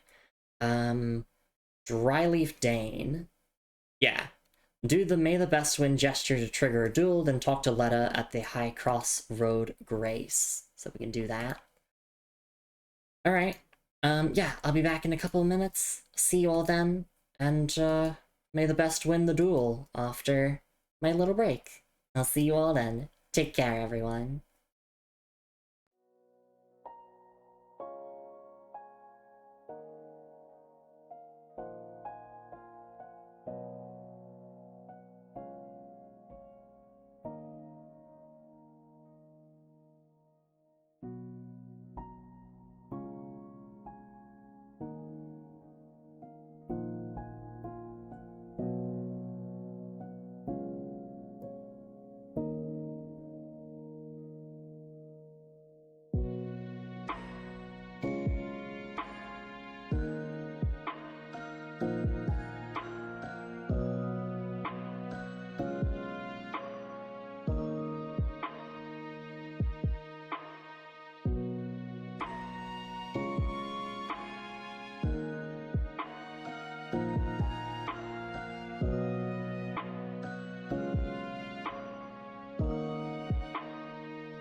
Alright, and I am back. Thank you so much for your patience, everyone. I think that's the last break that we'll have for the stream before we wrap up soon.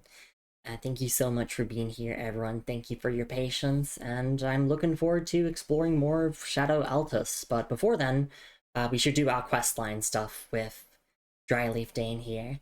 I also missed this message from Moon where she said, "Who up gooning, leveling their Dragoon job up." So true, so true. I don't play Final Fantasy XIV though, so I am not leveling any jobs actually. Or I'm not playing any Final Fantasy game at the moment. We're playing Elden Ring. Welcome back, thank you, Looney. I appreciate it. Alright, well, I guess let's do this duel here. Before we do it, though, let's look at the note that we got again. Oh, and I also need to change my Ash of War. Ashes of War. Scroll down. A lady. Where is Wing Stance? Here it is, with heavy affinity. Okay. And then, yeah, let's take a look at the note that we got again before we do this. Not for any particular reason, I'm just like, we might as well just look at it again. Monk's Missive. A letter bearing a terse message with an illustration of a monk, his hands held together. Seek me to the east if you wish to pursue the way of the warrior. When you find me, you will challenge me to a bout. There is no need for words. Alright. Let me equip my weapon of choice. Let's go over here, go to gestures. And I just have to use May the Best Win. Which I'm probably scrolling past. I'm just gonna scroll through them one by one. Oh, there it is. May the Best Win.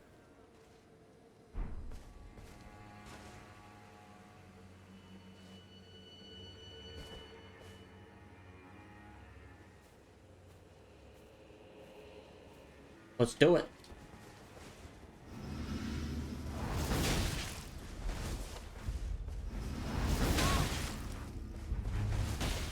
I was using fist weapons. What the fuck? Okay, I'm sorry, Dryleaf Dane. I didn't know you moved like that. Behold the power, oh my goodness.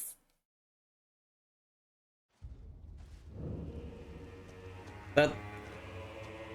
Oh yeah, okay, runes do drop, yeah.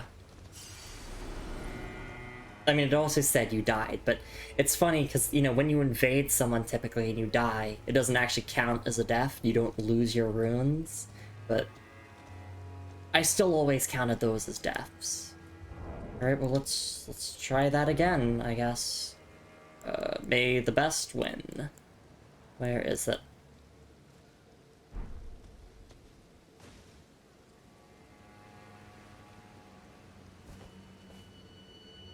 Okay, Dryleaf Dane, I didn't know you moved like that.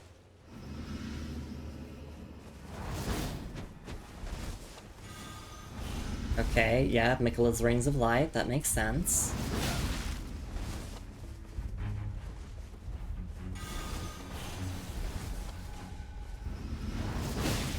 Just gotta make sure I don't get my shit kicked in by those punches. Like, what is that?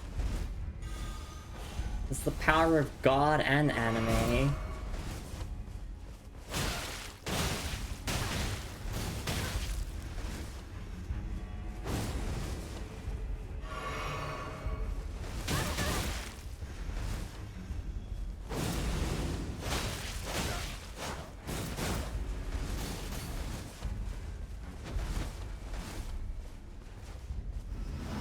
That kills. Nice. Okay, yeah, don't try for boys. Sure. Oh, we got it. Nice.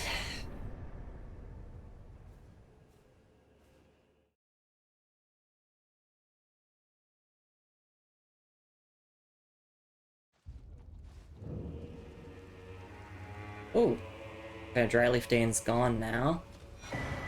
But we get the Dryleaf Arts and Dane's hat. Alright, let's take a look at them. Dane's hat. The sun-faded and slightly soiled hat of Dryleaf Dane. Worn low over the eyes, it obscures the wearer's vision. Meeting the gaze of another can overcome the senses, often leading to the downfall of those who would walk the noble and solitary seeker's path. And Dryleaf Arts. A technique for hand-to-hand combat without the aid of a weapon, this martial art combines fist strikes and kicks. The teachings of a group of spiritual seekers known as the Dryleaf Sect, revealed to only those of worthy valor and character. The practice of this martial art marks the dawn of an ascetic's journey. And the skill is Palm Blast. Skill of the spiritual seekers known as the Dryleaf Sect. Imbues hand with energy before using a palm strike to unleash an explosive blast. The already formidable power and impact can be bolstered by charging the attack. Okay, yeah, so it is infusible. It's a hand-to-hand weapon. Well, I do love fist weapons in Elden Ring, so that's cool that this exists. And it's nice to actually know who Dryleaf Dane is. So now we can go back to Letta and talk to her, and apparently she has some dialogue about that. We'll do that after I just read these descriptions again. Test it out? Yeah, I will. I just want to read the descriptions again real quick.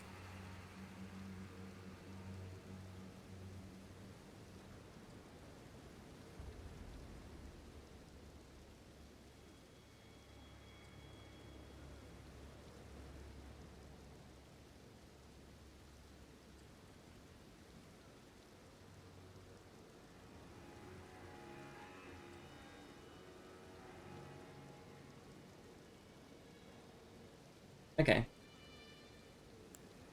And then, yeah, just like the Dryleaf Sect here. The teachings of a group of spiritual seekers known as the Dryleaf Sect, revealed only to those of worthy valor and character. The practice of this martial art marks the dawn of an ascetic's journey. Okay. We've been chosen. We are worthy to wield this.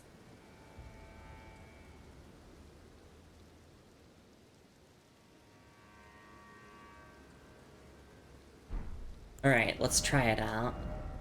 So it'll be with my other fist weapons, which I don't actually know where they get categorized by default. I think a little bit further down. Or maybe not.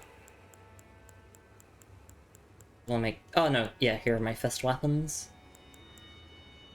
Although, this is a new weapon type called hand-to-hand. Right. Street Fighter, baby!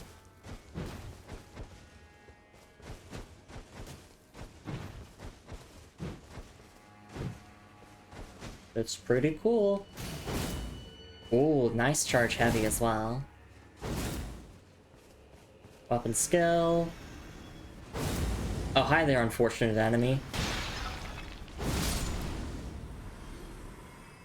That's pretty good. The backstep attack.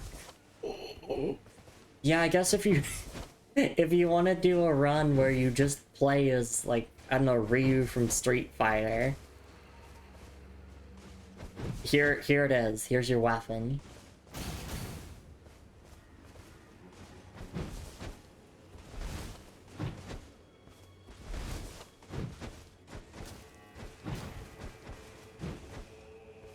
Yeah, very, very cool. Probably not gonna use it myself. If I was gonna use a melee weapon, I'd just use the Iron Ball or the Star Fists. Because, haha, funny, I press R2, and everything gets stance broken.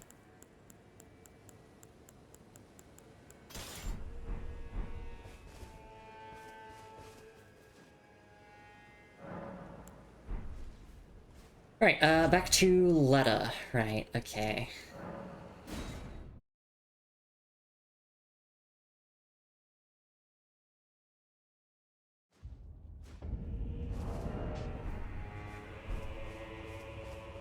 We are all utterly captivated by kindly Mikula. It is what binds us together. About the Silent Monk. Oh, that man is known as Dane. He's been in the service of Mikula the Kind longer than I. He might be solemn of cheer, but is a fierce warrior nevertheless. There's no cause for concern. Dane's reluctance to speak to you is no fault of your own. We've been acquainted for quite some time, but even I am yet to hear his voice. Perhaps one day. Oh, that man is known as Dane. He's been in the service of Mikula the He might be solemn of cheer. There's no cause for concern. Dane's reluctance to speak to you. We've been acquainted for quite some time, but even perhaps one day. Alright. Horn Scent, do you have anything new? Just Go checking. to the misshapen tree Nope. of Umbra, in that forsaken place. Alright, yeah, I guess let's explore the Morph Ruins a little bit now. Although, actually, let me check my notes, because that might also help. Dane wears a hat to avoid eye contact and doesn't speak to anybody. Yeah, this is my awesome OC, Dryleaf Dane. He's so cool. He's my D&D character. He's so cool. Kind of feels like someone self-insert OC, but like, I don't blame them. Or just having self-inserts is fun. Alright, so I'm just marking this off here. And then, yeah, the only remaining things we have to do in terms of questline progression is there's a Forager Brood cookbook to get, there's an item to get, there's a cross to get and then talk to Onsbach about it, and there is a gesture to get. Like that post about OCs? Look, I made a guy. This is why he can't ever find peace. Here's his dick. Exactly. Exactly. That those who have OCs know that suffering builds character.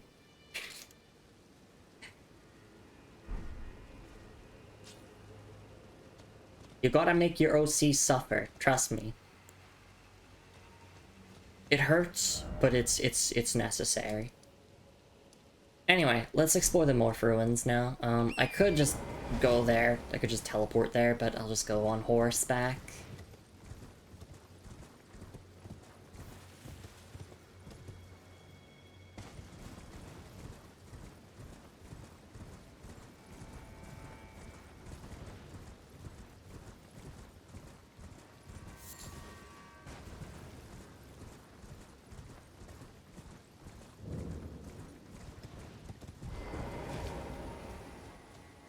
Alright, time to kill everything in the area now.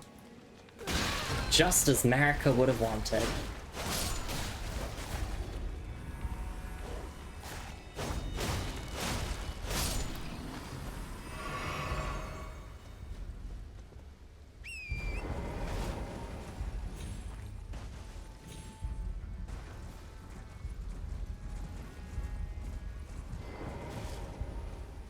So must pick up mushroom, very important.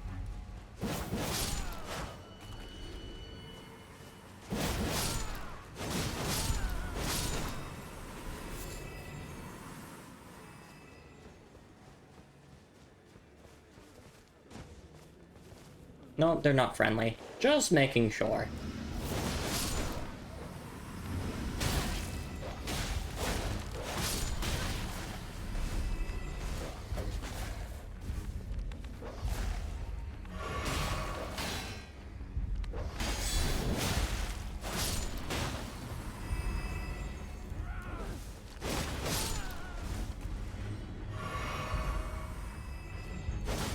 Milady is a fun weapon, what can I say?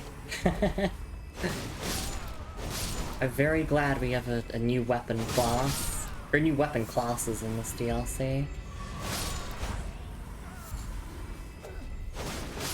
And I hope that light greatswords make it into the Duskbloods, but also like whatever next single-player game, or single-player focus game from Software are doing.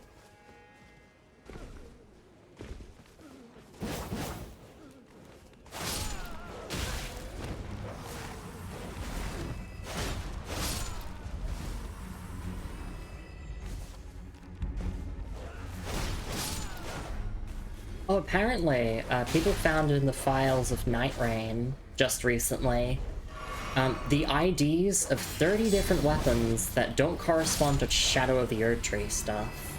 So, is Night Rain just adding completely new weapons? Who knows?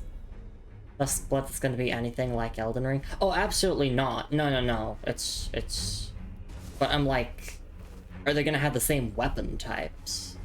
Probably not.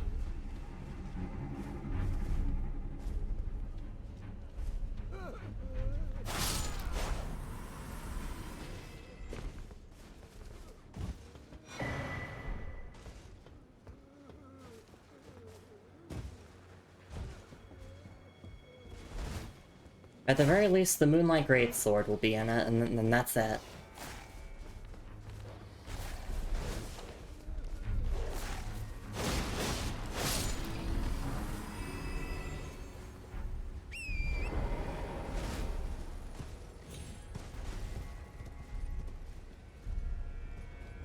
Oh! Do you have a Shadow Tree Fragment? Do you have a Shadow Tree Fragment? Please tell me you do. You do! Yeah! Yippee! Okay. Now time to fight these. I still don't know what to do against these. Just dodge backwards and cry.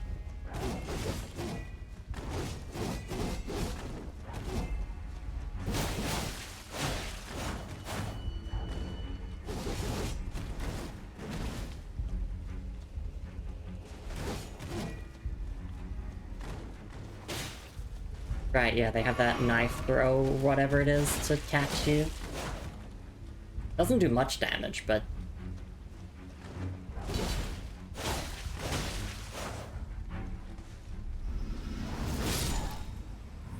Got him!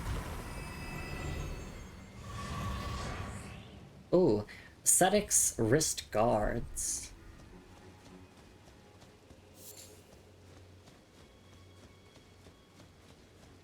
I remember some people I know jumping the gun a little when they saw Undertaker's hammer. The starting weapons are unique to Night Rain. Yeah. Exactly.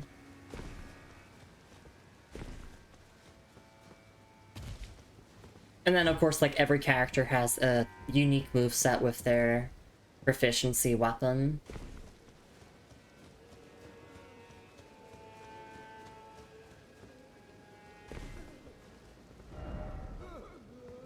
Yeah, why do I even bother reading player messages sometimes? Shattered Stone Talisman.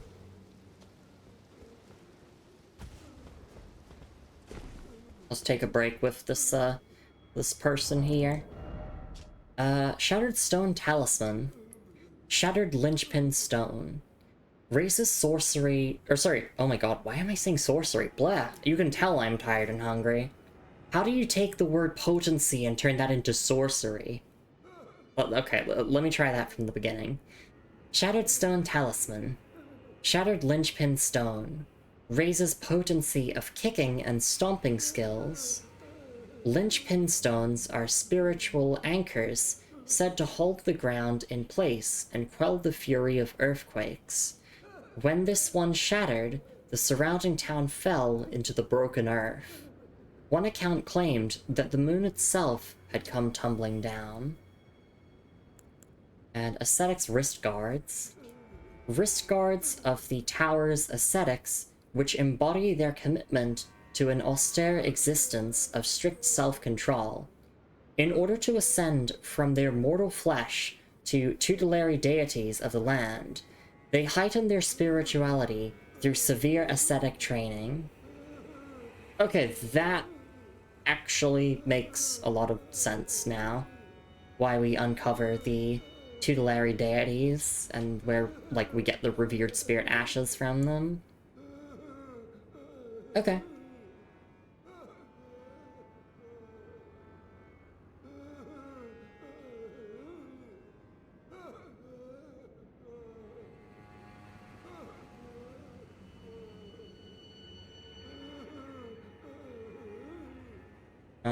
And then, yeah, just looking at this again.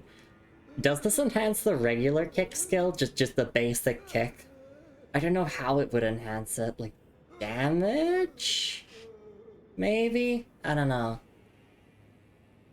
But when I saw kicking skills, I'm like, oh, like just the standard ass kick included?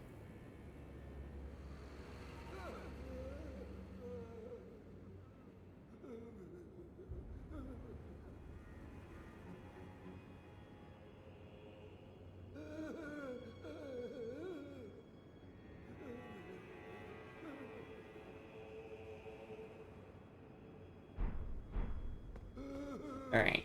Well, thank you for hanging out with me, random shadow citizen. That head underground ahead. Yeah, I mean, obviously you can see from the description and the environmental storytelling that yes, this town did fall into the earth below when the stone shattered. And we do want to go to that underground section, because I think that's where our Forager Brood cookbook is. Or at least in the general direction of it. But I want to check around the rest of this place first.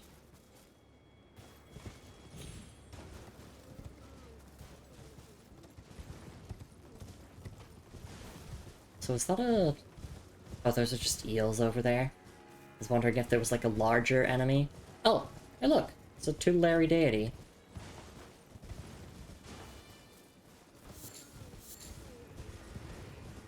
The Hornson really kind of just feel like cultists in a way. Oh, hi there. Sorry, did you hear me saying that about your kind?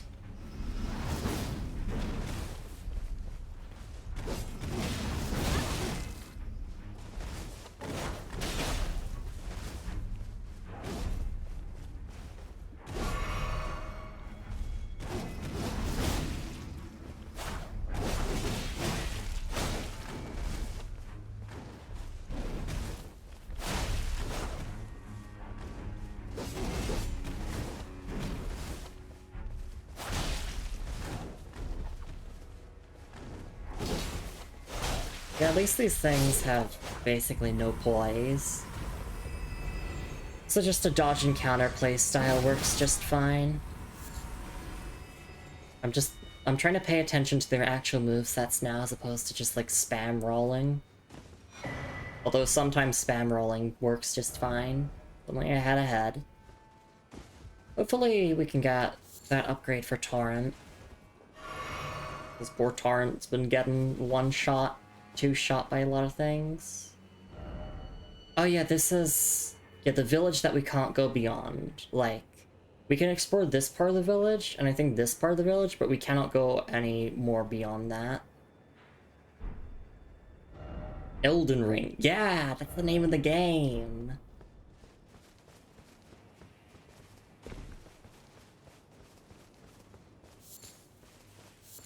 I've just been on a break from Night Rain recently, just because, like, I'm devoting all of my effort into Elden Ring at the moment. But I will get back to Night Rain at some point.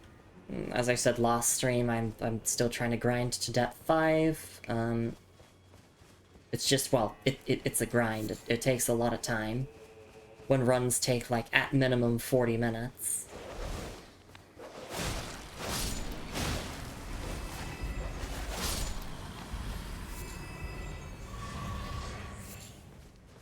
And losing a single run in Deep of Night has you lose so many points, it's painful.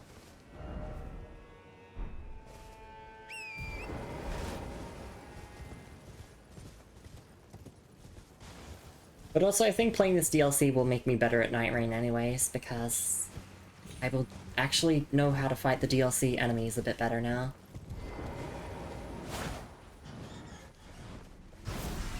I'm still not great at fighting it, but at least I know how to fight the Divine Beast Dancing Lion now. As opposed to just panic rolling.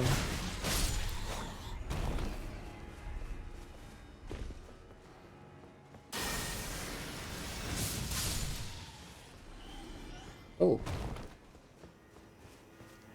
By attacking. Ah yeah, this opens a Spirit Spring. Somewhere, a Spirit Spring has been unsealed. We can use that to get up here.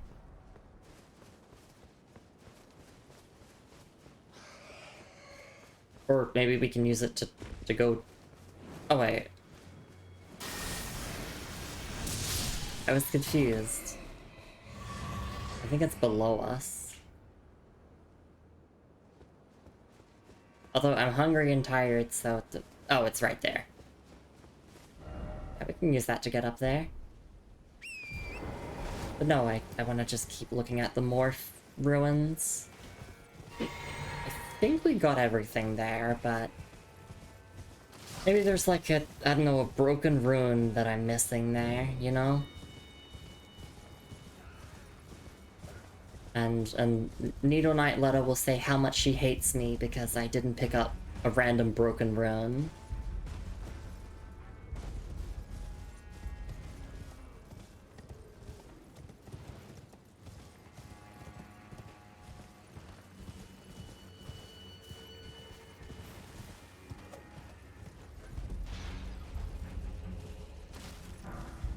Yeah, no, I'm pretty sure we got everything.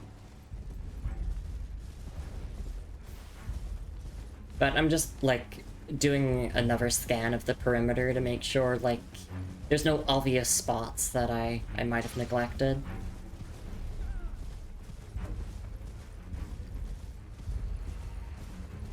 Like, I mean, I can jump up here, but that doesn't lead to anything. Try go up that. I highly doubt this would have something at the top of it, but maybe. No. Wait. Oh my goodness. I could definitely brute force it if I wanted to.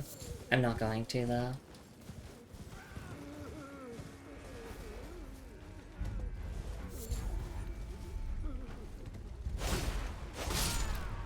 Hi, doggo.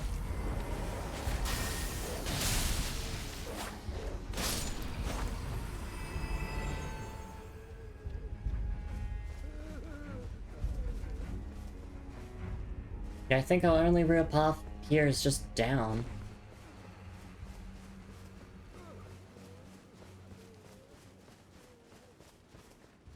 I guess let's go and do just that.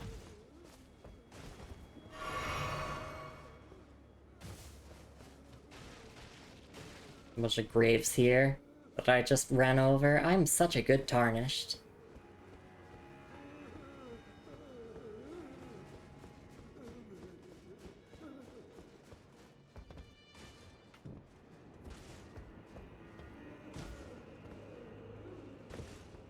Okay.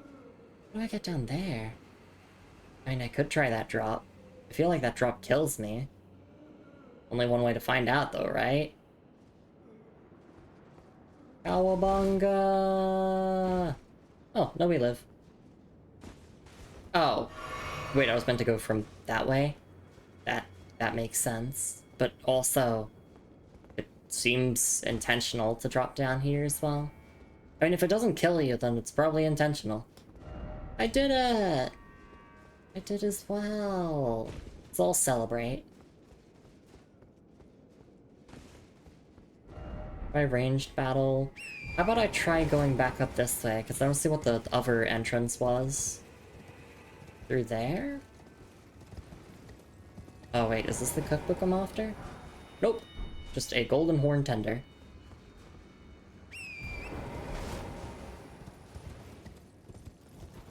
I do want to see if I can enter through that way, though.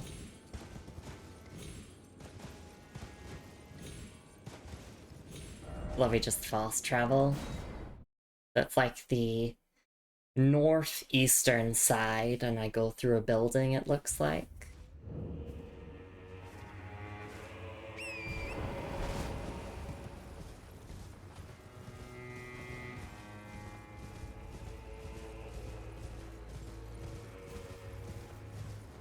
Oh, like this way with the eels?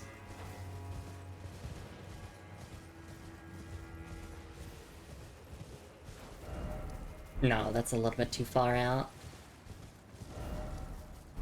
I, like, used the map a little bit too much. It looked as if it was around, like, here. Oh, yeah, there it is.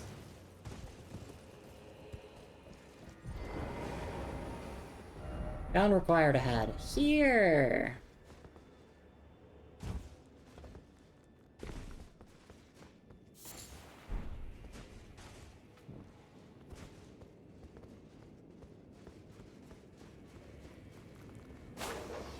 I meant to lock onto this dog, but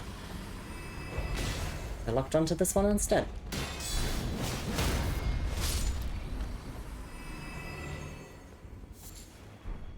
Okay, white flash mushroom. Be wary of dog. Behold, beautiful butthole! That's what I say to my wife.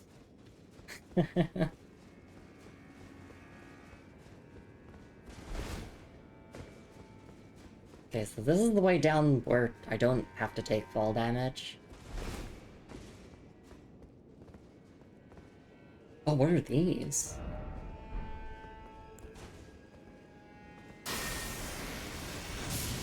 I think in Night Rain they're called the Inquisitors.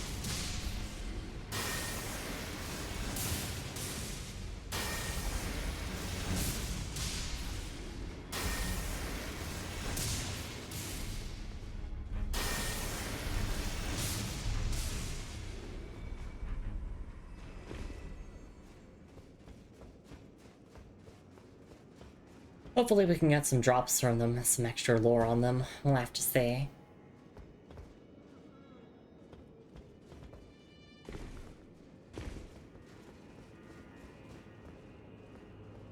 We can drop down this way. So we can go down that way or we can go this way, and I kinda wanna check this first because there's a chest here.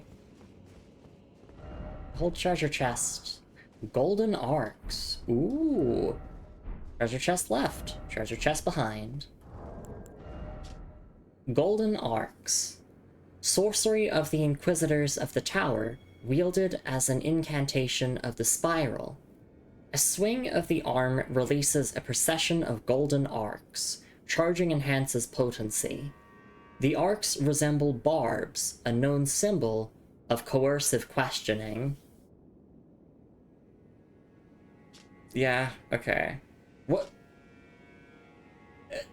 Sorcery of the Inquisitors of the Tower.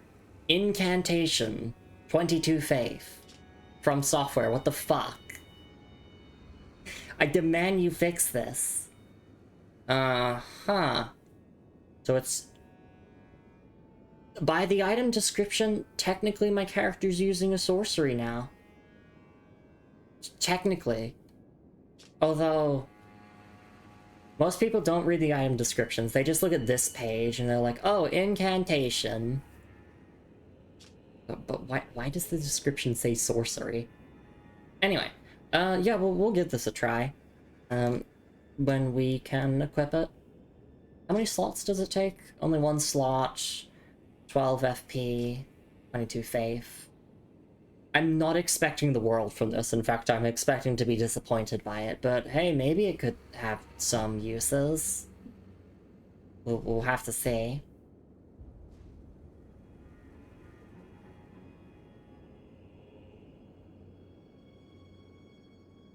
I mean, I guess it does mention wielded as an incantation of the spiral.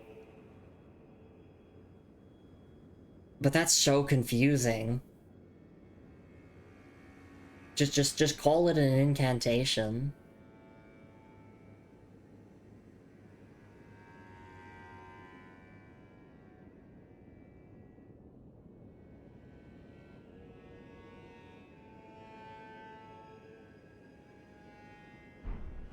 Alright.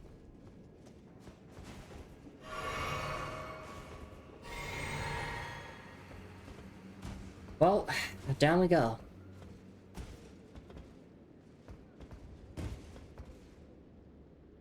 I don't think you can open this door here. No, not with it being shut off and all. But I want to drop down this way anyway.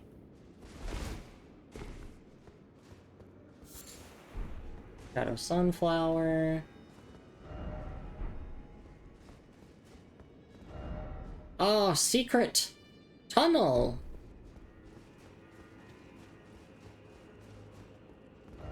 No summoning ahead? What do you mean? Oh, well, I guess I can't use Spirit Ashes here. Didn't expect Snake. They're... okay. Yep. Snake! It's ladders. Oh my goodness. Get it? I've also made these jokes. I'm just as guilty as everyone here.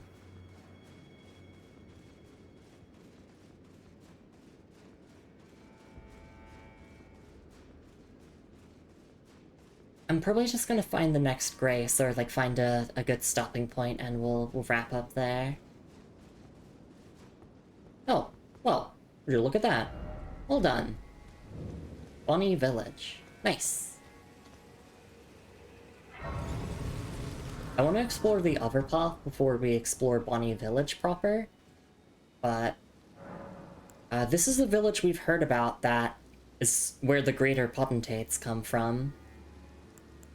So, as you can see, there's a lot of pots here, and there's gonna be some bits of lore. Without a doubt. Okay, Revered Spirit Ash Blessing level 6. Let me see. Yep, we're just here on the map. We can explore Bonnie Village just fine as long as we just don't go beyond it.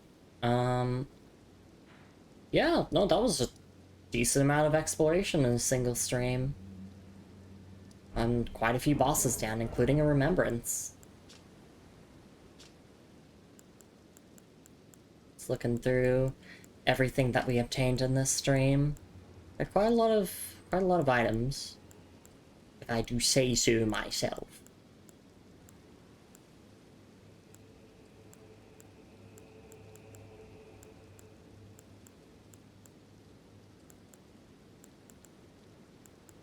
Alright. Oh, actually, no, let me... I'll see if I can equip and try out the new incantation slash sorcery.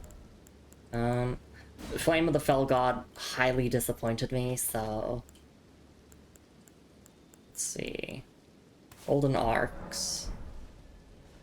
And I actually have another slot to equip something. Let's see... Oh! That's...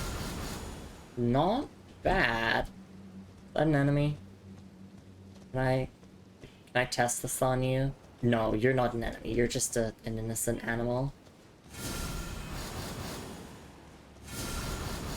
Yeah, I mean, like, it looks okay for, like, a cheap, low-faith projectile. Alright, let me slot in another incantation. Probably just a support one. Then maybe I could finally equip a heal incantation, just in case I need it.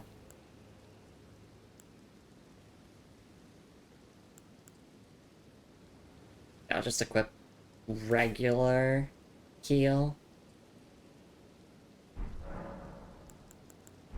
And sure, let's get things all wrapped up here now. How many hours of playtime on my save file? Nearly 220. Oh boy. And nearly 600 deaths. My goodness.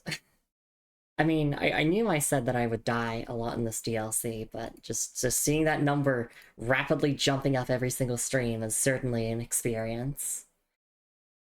And of course, no new Steam achievements, no Steam achievements tied to the DLC, so let's head on over here and get wrapped up. Thank you to everyone who came by to stream. Hope you all had a lovely time with some more Lumi Elden Ring. We'll be back with more of it next week to explore the Shadow Altus in full. And yeah, we'll just see what else happens. Let me quickly promote the socials and Discord server. You know where to find me off stream. I post my stream schedule every single week on both Blue Sky and Discord, and I also do upload these Elden Ring VODs onto YouTube. Yeah, let me thank everyone who came by to stream, and then we'll find someone to raid off into. As for what we're doing tomorrow, we're doing more Once Upon a Katamari. Same time that this stream started, just in, like, less than 24 hours than now. Alright, let's see. Thank you so much for being here, Telv. Thank you so much for being here, Marky. Thank you so much for being here, Ominous Trout. Thank you so much for being here, Alex Speedling. Thanks for being here, Considere. Thank you so much for being here, Moon. Thank you so much for being here, Looney Ravenwitch.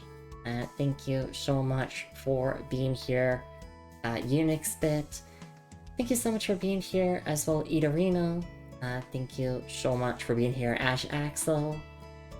Thank you for being here, RPG Julie. Thanks for being here, Creeper Kev. And that seems to be mostly everyone, but I'm gonna keep scrolling, make sure I didn't miss anything. Yeah, that does seem to be everything. And of course, thank you for all follows on stream, off stream, all that kind of jazz. Yeah, and of course, thank you whether you've been here a minute, an hour, the whole stream, just lurking, or watching the VOD. I really do appreciate it. Oh, right. Thank you for being here, Sharks Are Tasty. Sharks came by to drop a lurk. Yes, all lurkers are appreciated. You're great. Alright, yes. Who can we raid off into? This is a good question. I need to figure that out. Because I want to get some food and lie down. Let's see. Well, there's a bunch of Souls-like streams going on at the moment. But also, there is... I don't really like raiding into big collab streams. It's like too many people talking all at once. But I will do a shout out for Lanzy22, who's currently celebrating her birthday on stream, was doing like a birthday countdown stream. And it is now her birthday. I would raid into her, but she's like in a VC with like a whole bunch of other people. And that's kind of overstimulating. I don't raid into anything overstimulating. So let's find a nice and quiet stream. One to just sit back and chill in. And I think we could potentially chill in the stream here. Yeah, let's raid into Fita Tech, who is currently playing Lemmings 3D, which specifically the Lope remake of Lemmings 3D. Lemmings is awesome. Shoutouts to Lemmings. They should really bring it back. Unless, like, there's some sort of controversy with the series or licensing issues or whatever. But yeah, no, Feed is super chill. I met them through Marky's recommendation. If you like nice and chill and quiet streams, but also a bunch of yapping, a bunch of room for discussion and conversation, then Fida is your streamer. Yeah, so let's get that raid up and going. Please have a lovely morning, afternoon, evening, wherever you're in the world, everyone. Make sure to stretch and hydrate plenty, as I did throughout the stream. Take your meds in case you need it, and the moral of this stream is, don't forcibly charm people to like you. Don't do that. Or maybe do it. You can be evil as a treat. You can manipulate people as a treat. Get them to fight and die for you. All that good stuff. Yeah, that's pretty much everything for me. I'll see you all tomorrow for Once Upon a Katamari. But until then, it's raid time, baby. Oh yeah! And I'll see you all next time. Take care. Bye-bye!